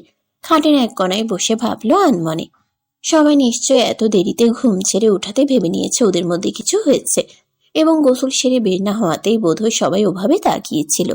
এটাই মনে মনে ভাবলো ছুটি, সাথে সংকোচ জাগলো। মুখটা চুপসে গেল কেমন। এক কোণে বসে এসব ভাবতে ভাবতেই ওয়াশরুম থেকে বেরিয়ে এলো আবির। চুলগুলো ভেজা তার, পরনে একটা সাদা তোয়ালে ব্যতীত কিছুই নেই। বিন্দু বিন্দু পানির কণা অবশ্য শরীরময় অবস্থিত। ছুটি বুঝলো এই আবির বেটা গোসল সেরে বেরিয়েছে, তারও এখন গোসল করতে হবে। দাদি বলেছে, বাকি সবও কি না কি ভাবছে, তার চাইতে গোসল করে ফেলাটা উত্তম মনে হলো ছুটির। কিন্তু জামা কাপড়, ছুটি তো ব্যাগ পত্তর তেমন আনেনি। ছুটি মুখ কুচকে বসে আছে। কিছুই বলে না। আবির তা দেখে এগিয়ে আসে, কিছুটা ঝুঁকে নিজের ভেজা চুলে হাত দিয়ে ঝাড়া দিতেই জল গিয়ে পড়ল ছুটির চোখে মুখে। ছুটি চোখ বুঝে। আবির তখনই বলে উঠল, সমস্যা কি? এমন পেঁচার মতো মুখ করে বসে আছিস কেন? ছুটি তাকায় নিভু নিভু দৃষ্টিতে, সঙ্গে সঙ্গে উত্তর করে। আমি বাসায় যেতে যাচ্ছি আবির ভাই, যেতে দিবেন? আবির উত্তরটা আশা করেনি, তবুও এই কথাটা কেন বলা হলো তা নিয়ে ভাবল সে। শুধালো, কোন বাসা? আমার বাসা। আবির তৎক্ষণাৎ ধীরস্বরে বলে। প্রয়োজন নেই। ছুটি করুণ চাহনিতে তাকায়, বলে, 2 মিনিটের পর তো আবির ভাই, যাবো আসবো, জামা কাপড় আনবো কেবল। আবির গলল না, বরং ছুটির থুতনিতে হাত রেখে গলা ধীর করে বলে ওঠে, 1 সেকেন্ডের পথ হলেও যাওয়ার দরকার নেই। গুনে গুনে 8 দিন থাকবো, আর এই 8 দিনে 1 সেকেন্ডও যদি আমার থেকে দূরে থাকার পরিকল্পনা করিস, ফল খারাপ হবে ছুটি। ছুটি তৎক্ষণাৎ প্রশ্ন ছুড়ে। 8 দিন কেন? আবির হাসে এবারে, বৃদ্ধা আঙ্গুলি দিয়ে ছুটির থুতনিতে আঙ্গুল বুলাতে বুলাতে ঠোঁট বাঁকিয়ে বলে, তুই চাইলে সম্পূর্ণ জীবনটাই থেকে যেতে পারি তোর সাথে, তোর ইচ্ছায়। ছুটির শরীর শিরশির করে কথাটাই, কণ্ঠটা অতিরিক্ত জড়ানো যেন। আবির ভাই তাকে দুর্বল করে ফেলছে আপাত মস্তক ভেবেই ছুটি সরে বসে। আচ্ছা কি মেয়ে পছন্দ ঠিক শিখছেন কোথা থেকে? আগে তো দেখতাম না, কথাও বলতেন না। আবির এবারে ছুটির পাশেই বসে, বলে, আগে বউ ছিলি না, এখন বউ হোস। মুহূর্তেই ছুটি প্রশ্ন ছুড়ল। আগে ভালোবাসতেন না, এখন কি ভালোবাসেন? আবির দীর্ঘশ্বাস টানে। এখন ভালোবাসি বললেও যে মেয়েটা বিশ্বাস করবে না তা ভালো করেই জানে সে। বলে, ভালোবাসি বললেও তুই যে বিশ্বাস করবি তার নিশ্চয়তা নেই। আর আবিরের ভালোবাসাটা ফেলনা নয় যে বারবার বলে কয়ে তোর তাচ্ছিল্যর কারণ বানিয়ে এটাকে মূল্যহীন করব। ছুটি হাসে, তাচ্ছিলের হাসি। আবিরের চোখের দিকে সরাসরি চেয়ে থেকে বলে, যদি ভালোবাসতেন তাহলে সেটা অবশ্যই আমার কাছে পৃথিবীর সবচেয়ে মূল্যবান বস্তু হতো আবির ভাই। আবির চুপ থাকে, ছোট শ্বাস টেনে মনে মনে বলে ওঠে, অথচ তুই জানিসই না সে মূল্যবান অনুভূতিটা তুই কবেই জয় করে নিয়েছিস ছুটি। কথাটা মনে মনে আওড়ালেও বাইরে শুধায় না, বরং প্রসঙ্গ পাল্টাতে বলে, গুড। তো হঠাৎ জামা কাপড়ের প্রয়োজন পড়লো যে? গোসল করতে হবে, আপনি তো গোসল করে নিয়েছেন সাধু পুরুষের মতো, আর এদিকে মানুষ ভাবছে আমি গোসল করিনি। আবির ভ্রু উচ্চালো, বলল, গোসল না করাটা তো চরম অপরাধ বলে মনে হচ্ছে আমার। ছুটি দাঁতে দাঁত চেপে তাকালো, এমন সাধু সাজছে যেন কিছুই জানে না। ছুটি ফোঁস করে শ্বাস টেনে বলে, জানি না, দাদি বলছে গোসল করতে। আবির কারণ বুঝে উঠে হাসে, তবে আড়ালে। হেঁটে গিয়ে নিজের ট্রাউজার এবং টি শার্টটা নিতে নিতে গম্ভীর স্বরে বলে, বলে দিতি গোসল করার মতো কিছু হয়ে ওঠেনি আমাদের। ছুটি ফের ফোঁস করে শ্বাস টেনে বলে, এটা তো আমি জানি, কেবল গোসল করার মতো কিছু হয়নি আমাদের মাঝে। আবির ঘাড় বাঁকিয়ে তাকায়, ভ্রু উঁচু করে বলে, গোসল করার মতো কিছু ঘটে গেলে কি খুশি হতি তুই? মনে মনে চাস যে কিছু হোক? ছুটি এ পর্যায়ে হেসে উত্তর করলো, আপনার আমার মাঝে কোনোদিন কিছু হবে না, এটুকু আমি শিওর আবির ভাই। অন্তত আপনি মানুষের তেমন নন, হয়তো কোনো কারণে বিয়েটা করেছেন একটু একটু বিভ্রান্ত করার জন্য মাঝে মাঝে চুমু দিচ্ছেন, তবে এতটা বিবেকভ্রষ্ট আপনি হবেন না যে একটা মেয়ের সাথে হাবিজাবি কিছু করে ফেলবেন শুধুমাত্র স্বার্থের জোর বা নিজস্ব কারণে। এতগুলো কথা একটানে শুনলেও মানতে পারল না আবির। মুহূর্তেই বলল, নিজস্ব কারণেই হাবি জাবি করব, তাও তোর সাথেই। এক প্রকার স্বার্থ পূরণ ভাবলেও এটাতে কিছু করার নেই। তবে তুই এতটা নিশ্চিত কি করে যে কিছুই হবে না? পুরুষত্ব নিয়ে প্রশ্ন তুলছিস নাকি আমার? ছুটি মুখ চোখ কুচকে বলে ওঠে। ছি! আবির বিরক্ত হয়, ফির ছুটির সামনে এসে ঝুঁকে গিয়ে বলল, ছি, এর কি হলো? বিয়ে করে বউ এনেছিস ঘরে, বউ হস এখন, অন্য মেয়ে না। একদিন ছেড়ে দিয়েছি মানে প্রতিদিনই ছেড়ে দিব, ভাবাটা বোকামো। অবশ্য কাল রাতেও কিছু না হওয়ার পেছনেও দোষটাই তুই কেবল ছুটি। ছুটি বুঝে উঠে না যেন, বলে, আমি দোষী কি করেছি? আবির হাসি ঠোঁট কামড়ে বিছানায় ঝুঁকে গিয়ে 2 হাত রাখলো ছুটির হাতের 2 পাশে। নজর রাখে একদমই ছুটির নজরে, যা এতটাই দৃঢ় এবং প্রখর যে ছুটির দৃষ্টি রাখতে পারল না। আবির মুখ গম্ভীর করে সেভাবে থেকে দৃঢ় স্বরে বলল, তুই যদি দোষী না হতিস তোকে কালকে রাতের অবশ্যই ভিন্ন কাটাতে হতো ছুটি। ছেড়ে দিতাম না নিশ্চয়ই, কারণ আমার অনুভূতি বহুদিনের, বহুগার অনুভূতিরা এতকাল প্রকাশ হওয়ার অপেক্ষায় ছিল। তুই যদি নির্দোষ হতিস আমায় এতকালের অনুভূতির সাথে পরিচয় করিয়ে দিতাম তোকে ছুটি, এবং আমি শিওর যে তোকে হিমশিম খেতে হতো আমার অনুভূতি সামলাতে গিয়ে। রাত তখন অনেক। হুট করেই মাঝরাতে একটা সুন্দর স্বপ্ন দেখেই সুহার ঘুমটা ভাঙল। স্বপ্নটা এমন, যেখানে সুহার আর স্বচ্ছর বিয়ের অনুষ্ঠান হচ্ছে। সুহা সে স্বপ্ন মস্তিষ্কে ধারণ করেই ঘুম ছেড়ে উঠে বসে। কিছুটা সময় ঘুমন্ত স্বচ্ছকে অবলোকন করে উঠে আসে ব্যালকনিতে। তারপর দীর্ঘ 4 বছরের প্রত্যেকটা ঘটনা একের পর এক সে ভাবতে থাকে। কত অপেক্ষা, কত প্রতীক্ষা, অবশেষে এই মানুষটাকে সে পেল। সুহার কান্না পায় এই মুহূর্তে, চোখ টলমল করে, অথচ বাইরে আজ পূর্ণ চাঁদ। হালকা হলদে দেখাচ্ছে চাঁদটিকে। সুহা আনমনে অনেকটা সময় যাবৎ সেভাবে আকাশে তাকিয়ে থাকতেই হুট করে টের পেল পেছন থেকে কেউ তার কাঁধে মাথা রেখেছে। 2 হাত দিয়ে জড়িয়ে নিয়েছে আদুরে পুতুলের নেই। কি সুন্দর নরম গলায় জিজ্ঞেস করলো। মন খারাপ? সুহার চোখ টলমল করেছিল এতক্ষণ, এখন যেন তা আহ্লাদ পেয়ে আরো গতিশীল হলো, গড়িয়ে পড়লো গাল বেয়ে। সুহা বলে, মন খারাপ হওয়ার তো কোনো কারণ নেই স্বচ্ছ। আমার সুখ সুখ লাগছে। এই যে এটার জন্য অপেক্ষা করলাম, সে মানুষটা আমার হয়ে গেছে ভাবতেই চোখ টলমল করছে আমার। স্বচ্ছ বউ কান্না করছে এটা টের পেয়ে নিজের দিকে ঘুরায়। মুখটা 2 হাতে আগলে নিয়ে চোখের পানি মুছছে। পরক্ষণেই বুকে জড়িয়ে নিয়ে বলে, ভেবেছিলাম আমার বউটা সাহসী, দুরন্ত, শক্ত। এখন দেখি সে অল্পতেই কেঁদে ফেলে। কারণটা কি আমি সুহাসিনী? সুহা সেভাবেই বুকে লেপ্টে থাকে, ফিসফিস স্বরে বলে, আমার ভয় হয় স্বচ্ছ। আপনি তো আবারও চলে যাবেন, ভুলে যাবেন না তো আমায়? এত প্রেম ভালোবাসা সব যদি আবারও ঠুনকো হয়। স্বচ্ছ হাসে, সুহার মাথায় চুমু দিয়ে বলে, তুমি চাইলে যাব না, আর যা যোগ্যতা আছে এখানে ভালো মানের জব পেয়ে যাব ম্যাম। সুহা নাকচ করলো মুহূর্তেই, বলে, যাবেন? স্বচ্ছ আবারও হাসে, বলে, কিন্তু তোমাকে ছাড়া থাকতে কষ্ট হবে সুহাসিনী। মেবি আমায় জাদু টাদু করে ফেলেছ। তুমি ছাড়া থাকতে হবে ভাবলে অস্থির অস্থির লাগে আজকাল। সুহা মাথা তুলে তাকায় এবারে, বলে, জাদু করতে পারলে আপনাকে 4 বছর আগেই জাদু করে টেনে আনতাম, বুঝলেন?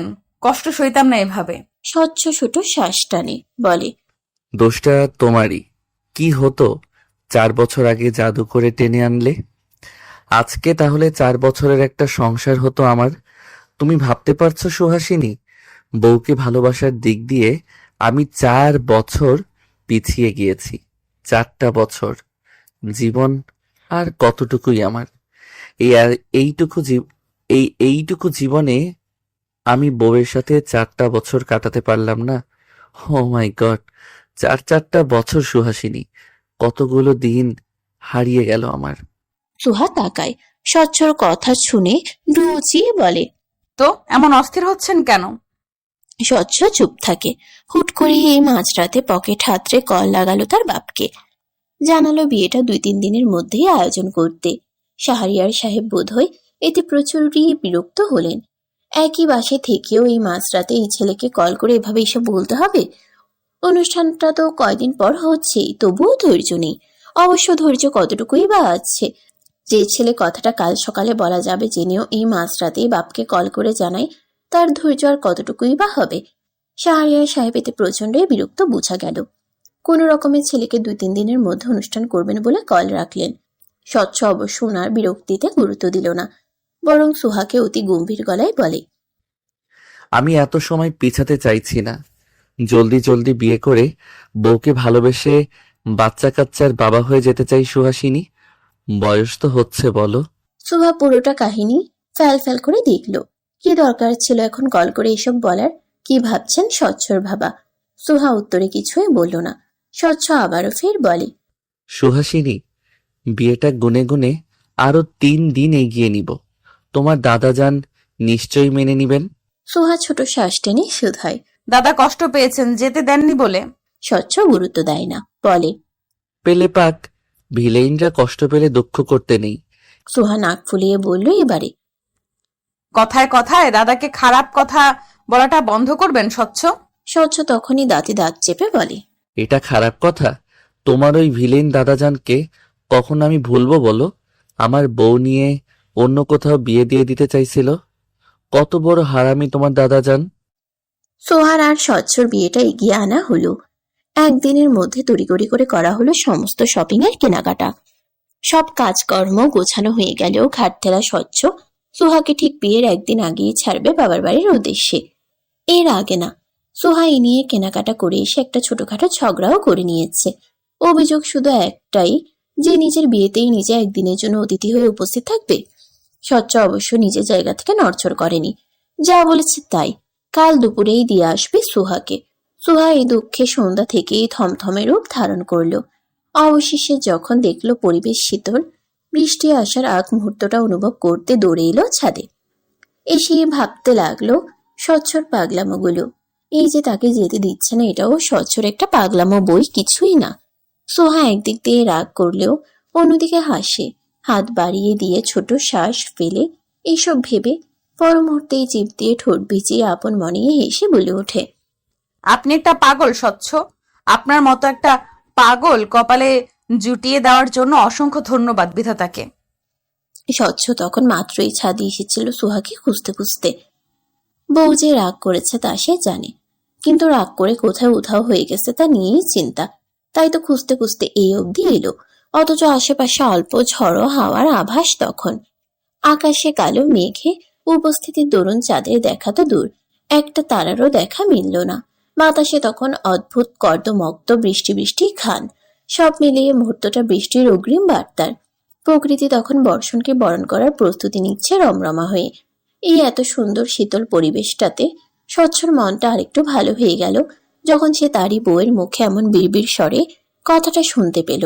স্বচ্ছ হাসে, একদম স্বাভাবিকভাবেই ছাদের রেলিং ঘেঁষে দাঁড়িয়ে বুকে হাত রাখলো, গম্ভীর মানবের রূপ নিয়ে শুধাই, হে বিধাতা, আমার কপালে আস্ত এক প্রেমময় সুহাসিনীকে দেওয়ার জন্য আপনাকে অসংখ্য অসংখ্য ধন্যবাদ। সুহা খেয়াল করে ওঠেনি তখনও স্বচ্ছকে। প্রকৃতিতে ডুবেছিল সে, কিন্তু এখন স্বচ্ছর কণ্ঠে কথাগুলো শুনে চমকালো সে। সময়টা সন্ধ্যার একটু পরের মুহূর্ত, যার দরুন ছাদের মৃদু আলোতে ভয় পাওয়াটা স্বাভাবিক। সুহা প্রথমে ভয় পেয়ে উঠলেও ঘাড় বাঁকা করে তাকায়। তাকিয়ে স্বচ্ছকে চাপা হাসতে দেখে ভ্রু কুঁচকায় সে, বলে, ওভাবে দাঁত কেলিয়ে হাসার মানে কি? স্বচ্ছ বুকে হাত দিয়ে সেভাবেই দাঁড়িয়ে থাকে, শুধায়, এই যে আমি একটা পাগল, তাও একটা মেয়ের কারণে এই পরিণতি। সুহা মুহূর্তেই ভ্রু উঁচিয়ে বলে ওঠে। কোন মেয়ে? স্বচ্ছ হাসির স্বরে উত্তর করে। জানো তুমি? সুহা এগিয়ে দাঁড়ায়, বলে, আমার ধারণা আপনি জন্মগতই পাগল স্বচ্ছ। আমার কারণে এই পরিণতি নয়, বুঝলেন? তোমার কারণে বললাম কখন সুহাসিনী?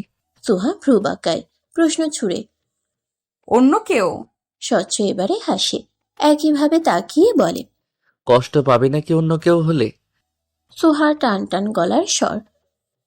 অতটা ইম্যাচিউরড নই আমি স্বচ্ছ। ইম্যাচিউর নও বলেই বাবার বাড়ি যেতে দিচ্ছি না বলে মন খারাপ করে ছাদে চলে এসেছো। সুহা মুখ ফুলায়, ফের রাগ হয়, বলে, অতিথিদের ও বিয়েতে 10 দিন আগে আসতে বলা হয় স্বচ্ছ, আর আমি আমার বিয়েতে অ্যাটেন্ড করব কেবলমাত্র একটা দিন আগে। How nice. অতিথিরাও তাদের বউ নিয়ে আনন্দের সময় কাটাবে সুহাসিনী। অযথা আমি কেন বউহীনা দুঃখে মরে যাব বিয়ের আগ দিয়ে বলো? দুঃখে মরে যাবেন? বউহীনা কেউ দুঃখে মরে যায় শুনেছেন স্বচ্ছ? স্বচ্ছ গর্বের সহিত উত্তর করল, কারণ এর আগে কেউ আমার মতো বউকে ভালোবাসেনি। আচমকা স্বচ্ছর উত্তরটা দেওয়ার সঙ্গে সঙ্গেই ধরণীতে নেমে ঝুম বৃষ্টির বিচরণ। ভারী বর্ষণে মুহূর্তেই ভিজে কাক হওয়ার জোগাড় যেন। স্বচ্ছ সুহার হাত টেনে ধরে, বলে, নিচে চলো, বৃষ্টি পড়ছে। অসুখ বাঁধলে আবার আমার বিয়ে পিছাবে। সুহার হঠাৎ কি হলো কি জানি, চোখ বুঝে নিল আপন মনে। ছাদের মৃদু আলোয় মেয়েটার ভেজা মুখে চোখ বুঝে থাকার দৃশ্যটা স্বচ্ছর কাছে নিদারুণ লাগলো। হাত বাড়িয়ে সুহার গালে হাত রাখতেই সুহা নরম স্বরে বলল, ভিজবো স্বচ্ছ? স্বচ্ছ মানল না, আঙ্গুল দিয়ে সুহার মুখে আঙ্গুল বুলিয়ে বলে, ভিজবে না, অসুখ বাঁধবে সুহাসিনী। সুহা মুখ ফুলাই, চোখ খুলে বলে, আপনি চলে যান। না গেলে? বাধা দিবেন না বৃষ্টিতে ভিজতে। স্বচ্ছ আচমকা বৃষ্টিতে ভিজে চুপসে যাওয়া রমণীটির দিকে তাকিয়ে মত পাল্টে ফেলল। স্নিগ্ধ মুখটাই ছেয়ে হালকা ঝুঁকে চুমো আঁকলো সোহার কপালে। মৃদু হেসে জবাবে বলল, দিলাম না বাধা। সোহা হাসে অল্প, চোখ জোড়া বুঝে রাখা, মনোযোগ কখন বৃষ্টিতে ভেজায়। অথচ একটিবার যদি চোখ মেলে সে সামনের পুরুষটির চোখে তাকাতো তাহলে বুঝতে পারত সেই দৃষ্টিকে কতটা প্রেম, কতটা আগ্রহ, কতটা মুগ্ধতা। সোহা তাকায় আরো সময় পরে, বৃষ্টিতে ভিজে চুপসে গিয়ে চোখ মেলে। সামনের পুরুষটির দৃষ্টি তখন তার মস্তিষ্ককে ভাবায়নি।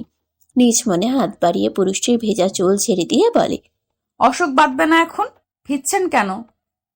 স্বচ্ছ তখন অন্য মুগ্ধকায় ভেসে বেড়াচ্ছে, যেন অন্য জগতে। দৃষ্টি তার নিবদ্ধ একজনেতেই। কারণ সুহাসিনীও বৃষ্টিতে মেতেছে। সে একজনই দৃষ্টি নিবদ্ধ রেখে স্বচ্ছ গাঢ়স্বরে বলে, দুজনেই অসুখ বাঁধিয়ে বিয়ে করব অসচ্ছ সাহেব। তোহা হাসি মৃদু, কিছুটা এগিয়ে স্বচ্ছর সামনে পাউছিয়ে দাঁড়ায় সে। ছাদের মৃদু আলোতে নজর দেয় স্বচ্ছের গলার অ্যাডাম স্যাপলে, হাত দিয়ে ছুঁয়ে বলে ওঠে। স্বচ্ছ হাসে সুহার পাগলামো দেখে, অথচ মেয়েটা নিজেও জানে না নিজের কপালটা সে নিজের হাতেই খুঁড়ছে। এই যে সামনের পুরুষটির চোখে এতটা মুগ্ধতা, তারপরও এই পাগলামো দিয়ে পুরুষটিকে বেসামাল করার চেষ্টা করাটা কি ঠিক? স্বচ্ছ নির্নিমেষ চেয়ে থাকে। বৃষ্টিরা ছুঁয়ে যাচ্ছে তার সুহাসিনীর শরীর, লেপটে গিয়েছে পোশাক। বর্ষণের শীতলতায় পাতলা মিহি ঠোঁট কেঁপে উঠছে একটু পরপরই, সাথে বৃষ্টির প্রবাহ বইছে মুখের সাথে সাথে অধরের উপর দিয়েও। স্বচ্ছ তা চেয়ে দেখে। এই মুহূর্তেই সে আফসোস হয় তার, একটাই বউ তার, ছুঁয়ে দেখার সাহস করে না সে। অথচ বৃষ্টিরা কি নিদারুণভাবে অনুমতিবিহীন ছুঁয়ে দিচ্ছে তার প্রিয়তমাকে। স্বচ্ছ ঈর্ষান্বিত হয়ে শুধায়, হিংসে হচ্ছে সুহাসিনী? বৃষ্টিকেও তুমি কত করে চাও ছুঁয়ে যায় তোমার সমস্ত কায়া, অথচ কেবল আমারই অনুমতি জুটেনি তোমাকে ছোঁয়ার। সোহা বোধহয় হাসে, শুধায়, স্বামী হন স্বচ্ছ, অনুমতি ছাড়াই আপনার সম্পূর্ণ অধিকার আছে ছোঁয়ার। স্বচ্ছ ঝুঁকে সোহার কপালে কপাল ঠেকিয়ে বলে, তুমি চাইছো আমি ছুঁয়ে দেই? সোহা তখন পা উঁচু করে দাঁড়ায়, স্বচ্ছকে জ্বালাতে ঠোঁট টিপে হেসে বলে ওঠে। আমি ছুঁই? আপনার গলাটা নামাবেন স্বচ্ছ? স্বচ্ছর গলাটা ঝুঁকিয়ে রাখাই ছিল, যার দরুন কষ্ট হলো না। সোহা নিজেই গলা আঁকড়ে জড়িয়ে ধরে মুখ উঁচু করে চুমু দিল স্বচ্ছর গলায়। একটা নয়, পরপর 3-4টে। অন্যদিকে স্বচ্ছর তখন বেহাল দশা, গলা শুকিয়ে আসছে। নারীর অধরের ছোঁয়া পেয়ে অবাধ্য ইচ্ছেরা উকি দিচ্ছে মনের ভেতর। ঠোঁট কামড়ে ধরে স্বচ্ছ নিজেকে সামলানোর উদ্দেশ্যে, অথচ ধূর্ত সোহা স্বচ্ছকে জ্বালানোর উদ্দেশ্যে ঠোঁট ছোড়া ধীরে ধীরে স্বচ্ছর ঠোঁটের দিকে আনলো। স্বচ্ছ তখন সোহার কোমর জড়িয়ে ধরে, রোধ হওয়া স্বরে বলে, 2 দিন মাত্র, 2 দিন আমায় কন্ট্রোলে থাকতে দিন জনাবা। এমন হলে তো পরিকল্পনার বাইরে গিয়ে এখনই আপনাকে কাছে টানতে হবে আমার। আচমকা কথাটায় সোহা থেমে গেল রোবটের নেই। এক মুহূর্তেই কিছুটা দূরে সরে গিয়ে বলে, ওকে, দূরে টানলাম। 2 দিন আশপাশেও ঘেসবেন না। স্বচ্ছ মুহূর্তেই প্রশ্ন ছুড়ে, ঘেসবো না? মুখও দেখবেন না? দেখবো না? না। স্বচ্ছ হাসে, এবারে ঠোঁট কামড়ে বলে, এত রাগ ভালোবাসার বিনিময়ে মোছা যাবে জনাবা? উত্তর? সোহা চলে যেতে যেতে শুধাতে চায়, রাগ নেই? অথচ স্বচ্ছ যেতে দিল না। শক্ত করে সোহার কোমর চেপে ধরে বলে, রাগ না থাকলেও আমি এই মুহূর্তে আপনার রাগ মেটাতে চাইছি জনাবা। অর্ধেক উন্মাদ করে দিয়ে এখন পালাবেন না নিশ্চয়ই? কথাটা বলেই সোহার কম্পমান পাতলা মিহি ঠোঁটজোড়া নিজের আয়ত্তে নিল সর্বপ্রথম। পর মুহূর্তেই নিজের উন্মাদনা সামলাতে ব্যর্থ হয়ে মেয়েটাকে কোলে তুলে নিল সে। চলতে চলতে বাঁকা হাসি সে, মনে তখন অন্য চিন্তা, ভিন্ন চিন্তা। সোহা হালকা রাগে শুধায়, এসব কি? স্বচ্ছ যেতে যেতে উত্তর করে, অপরিকল্পিত কাছে টানা। বহু কষ্টে নিজেকে এতগুলো দিন সামলে এসেছিলাম সুহাসিনী। প্ল্যান ছিল ভিন্ন, কিন্তু বাস্তবতাও আমায় ভিন্ন কিছুতে এনে ফেলেছে। সরি সুহাসিনী, মানিয়ে নাও বরং আজ। বহু তো মানিয়ে নিয়েছি আমি, বলো। সোহার গলা শুকিয়ে আসে এবারে আসন্ন বিষয়টা বুঝতে পেরে। স্বচ্ছর দিকে তাকাই সে, কি বলবে বুঝে ওঠে না। বাধা দিবে, না করবে? সোহা বারবার জিভ দিয়ে ঠোঁট ভিজায়। কি বলবে ভাবতে ভাবতেই স্বচ্ছ সোহাকে নিয়ে বাসে এলো। তারপর রুমে। মাঝে অবশ্য সিয়া দেখেছে তাদের এই অবস্থায়, তবে স্বচ্ছ পাত্তা দেয়নি। রুমে এসে বিছানায় ভেজা শরীরেই সোহাকে রাখতেই সোহা সাহস করলো কিছু বলার। কাপা স্বরে শুধায়। দুটো দি। স্বচ্ছ বাঁকা হাসে। সোহার অজুহাত দেখে ঝুঁকে গিয়ে বলে, বলেছিলাম প্রথমে, ভাবনি তখন তা। এখন আর অজুহাত দিয়ে লাভ হবে না জনাবা, ধৈর্যের বাঁধ ভেঙে গিয়েছে। সোহা ফের বলতে লাগে। আমি ভাবিনি আপনি এমন কিছুর কথা। সোহাকে বাকিটা বলতে দেওয়া হলো না। স্বচ্ছ তার আগেই ঠোঁটে আঙ্গুল রাখে। হিস হিস স্বরে কেমন জড়ানো গলায় শুধায়। ভাবনি যখন, এখনো ভাবতে হবে না Suhasini. Now please focus on the craziness of your personal madmans, Mrs Suhasini. কথাটা বলার সাথে সাথেই স্বচ্ছ ঠোঁট ছোঁয়ায় সোহার জলসিক্ত মুখে, গালে, ঠোঁটে। আর্দ্র নরম ত্বকে একবার নয় বার কয়েক চুমু এঁকে মুখ নামায় মেয়েটার গলার দিকে। উন্মাদনা ক্রমশ প্রবলতর হয়ে ওঠে যেন। সোহার চোখ বুঝে নেয় লজ্জায়, সংকোচে, জড়তায়। স্বচ্ছ তখন হাসে। নিজের অস্থিরতার জানান দিতে মেয়েটাকে নিজের সবটুকু দিয়ে আগলে নেয়। জানান দিতে থাকে নিজের এতদিনের বেসামাল অনুভূতির কথন। ও পাশের ভিডিও কলে সাদাফের দাঁত গেলানো হাসির প্রতিচ্ছবি। এ পাশে আবির গম্ভীর মুখ করে বসে আছে, যেন খুব সিরিয়াস সে। পাশে অবশ্য ছুটিও বসা। ছুটি কিছুই বুঝে ওঠে না। একবার ফোনের স্ক্রিন তো একবার সাদাফের দিকে তাকায় সে। আবির সে কৌতূহল বুঝে উঠেই বলে, সাফাতের বাচ্চা সাফাত, তোর জন্য বিয়ে করেও সংসার করতে পারছি না আমি। সন্ন্যাস জীবন কাটানো লাগছে। তুই এক্ষুনি সবটা খুলে বলে সব ঠিক করবি, আর নয়তো ফিউচারে তোর আর নিধির বিয়েতে একমাত্র বিলিয়ন আমি থাকবো। সাদাফ এবারেও হাসে। তবুও বন্ধুর সংসারের প্রতি মায়া দেখিয়ে সবটুকু ঘটনার বিশ্লেষণ করে ছুটির কাছে। তার অনুভূতি ব্যবহার করার কথাটা যে পুরোপুরি সত্য নয় তাও বোঝায়, এবং এটা যে সাদাফেরই প্ল্যান ছিল তাও। অথচ তবুও ছুটির মুখে দেখা গেল এক তাচ্ছিল্যময় হাসি। আবির তা খেয়াল করে। সাদাফ ফোন রেখে দিলেও শুধায়। বিশ্বাস হয়নি সাফানের কথা, তবু তোর মনে হচ্ছে আমি তোর অনুভূতির ব্যবহার করেছি? ছুটি হেসে বলে। করেননি বলেছেন? আবিরের রাগ হয়। এত চেষ্টা করছে মেয়েটার ভুল ভাঙাতে, অথচ ফলাফল শূন্য। ছুটি তো সরাসরি তাকে কিছু বলবেও না। ঘাট তেরা। আবির রাগে দাঁতে দাঁত চাপে বলে, করলে আমি প্রথমেই করতাম। হয়তো তখন প্রয়োজন পড়েনি। আবির এই পর্যায়ে নিজের স্বীকারোক্তি রাগ নিয়েই জানালো। তোর প্রতি অনুভূতি আমার অনেক আগে থেকেই ছিল ছুটি। কাজেই যার প্রতি অনুভূতি আছে তার অনুভূতি নিয়ে স্বার্থ পূরণ করা এতটা নিচে নামাতে পারিনি এখনো। ছুটি তাচ্ছিল্য নিয়ে হাসে, বলে, অনুভূতি ছিল অনেক আগে থেকে। হাস্যকর শোনা লাগলো না আবির ভাই? আবিরের রাগে চোয়াল শক্ত হয়ে আসে। দাঁতে দাঁত চাপে সে। শান্ত হয়ে চেয়ে থাকে। একটা মেয়েকে আর কিভাবে সে মানাবে? এর চাইতে সরল বোধ হয় আবিরের দ্বারা হওয়া সম্ভব নয়। তার শান্ত চাহনি দেখেই ছুটে ফের বলল, অন্য একটা মেয়েকে গুরুত্ব দিলেন, অন্য একটা মেয়ের প্রতি অনুভূতি রাখলেন, এতটা প্রায়োরিটি দিলেন, লুকিয়ে চুরিটাকে মেয়েটাকে কল করলেন, মেসেজ করে ভালোবাসা প্রকাশ করলেন। তার সামনে আমার প্রতি আপনার সবসময় বিরক্তি, অবহেলা ছাড়া কিছু দেখা নেই, যেন তাকে পেলে আপনার কিচ্ছু লাগে না। অথচ এখন বলছেন আমার প্রতি আপনার অনুভূতি অনেক আগে থেকে। হাস্যকর নয় আবির ভাই? আবির ভ্রু কুচকায়। কোন মেয়ে? কিসের কথা? কার সাথে সন্দেহ করে বসে আছে এই মেয়ে? আবির ভ্রু উঁচিয়ে বলে ওঠে। সন্দেহ করেছিস? ছুটি ফের এসে বলে, নিজের চোখে তো দেখেছিলাম আপনি কল করেছিলেন মেয়েটাকে আবির ভাই, ভালোবাসার কথাও পাঠিয়েছিলেন। ছুটি ফের হেসে বলে। আবির এই পর্যায়ে চোখ লাল করে তাকায়। ছুটির বাহু আঁকড়ে ধরে রাগত স্বরে বলে, আমি? কাকে? কোন সে মেয়ে? ছুটির মুখে তাচ্ছিলের হাসি বিদ্যমান। দৃষ্টি দেখে মনে হচ্ছে সে আবিরের কথাগুলোকে উপহাসী করছে। আবিরের চোখ লাল হয়ে আসে। শরীর চিরচির করে নীরব রাগে। বাইরের শীতল বৃষ্টিতে রাগে ক্ষোভে তার অসহ্য লাগে। মূর্তি ছুটির থুতনিতে হাত রেখে মুখ উপর করে সে। শীতল স্বরে রাগ মিশিয়ে বলে ওঠে, বল কোন মেয়ে, কাকে ভালোবাসার কথা পাঠিয়েছি আমি? ছুটি এবারেও উত্তর দেয় না, বরং নীরব চেয়ে থাকে সেভাবেই। আবিরের এই মুহূর্তে মেয়েটার গালে দুটো চড় বসাতে ইচ্ছে হয়। রাগে দুঃখে শরীর বিষিয়ে ওঠে তার। এক হাতে ছুটির গাল চেপে ধরে দাঁতে দাঁত চেপে বলে এবারে, ফাজলামি করছিস আমার সাথে? কথা কানে যায় না? নরম গালে শক্ত হাতের চাপ পড়ায় ব্যথা অনুভূত হলেও ছুটি স্থির থাকে, প্রকাশ করে না।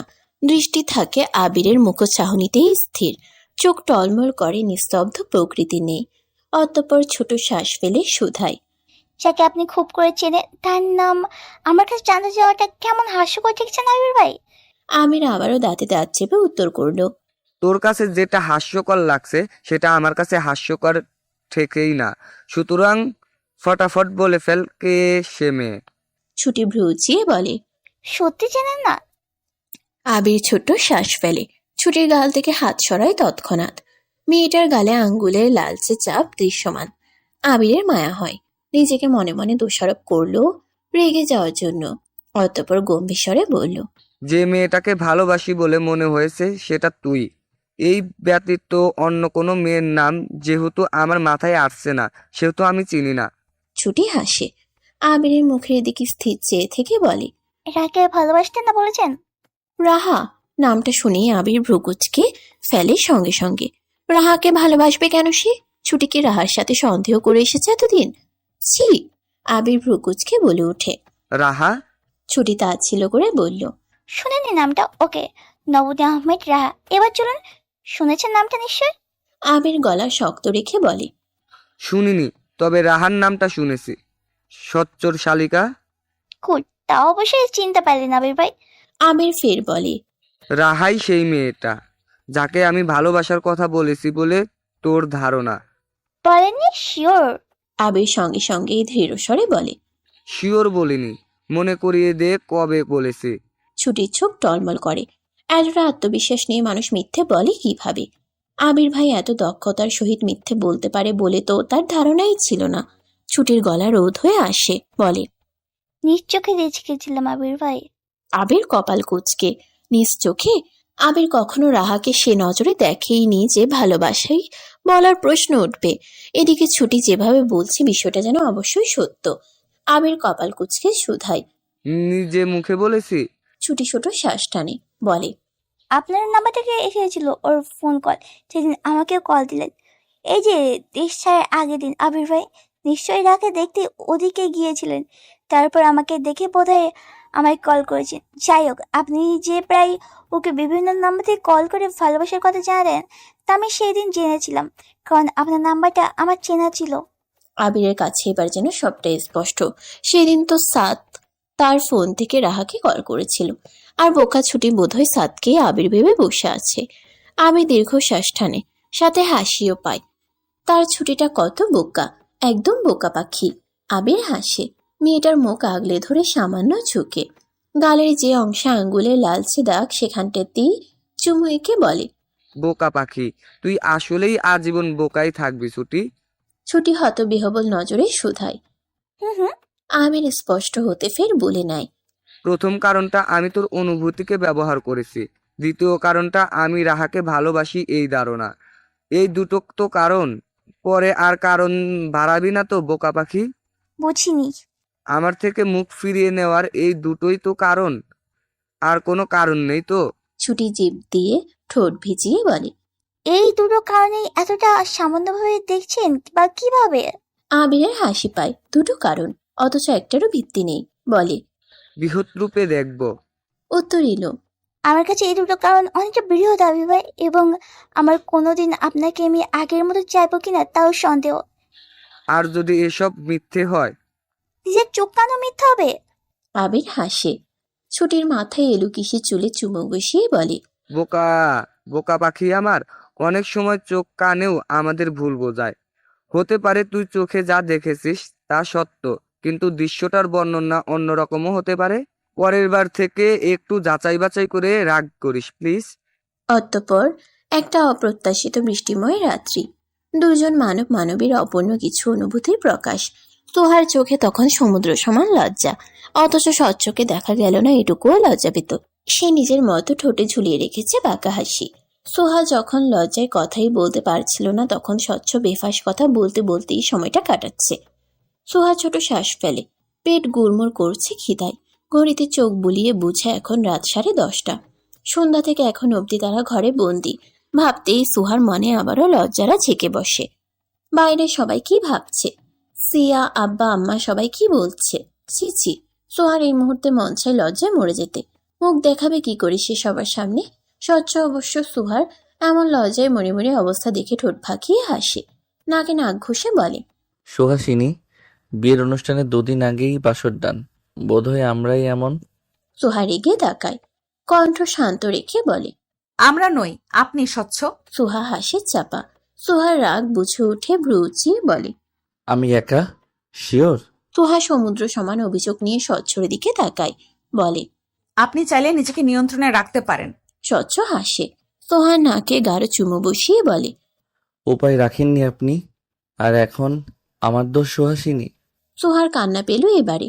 লজ্জায় সংকোচে রোধ হওয়া স্বর নিয়ে বলে, সবাই কি ভাববে? সন্ধ্যা থেকে এতক্ষণ রুমে কি করছিলাম জিজ্ঞেস করলে? ছি। স্বচ্ছ হেসে উঠে সোহার দিকে চেয়ে ঠোঁট বাঁকিয়ে বলে, যা করছিলে তাই বলবে। ছি, ছিয়ের কি আছে? সোহা রেগে তাকায়, দাঁতে দাঁত চেপে বলে। স্বচ্ছ। স্বচ্ছর পেট ফেটে হাসি পায়, তবুও না হেসে গম্ভীর মুখ করে উত্তর দেয়। বলো সুহাসিনী।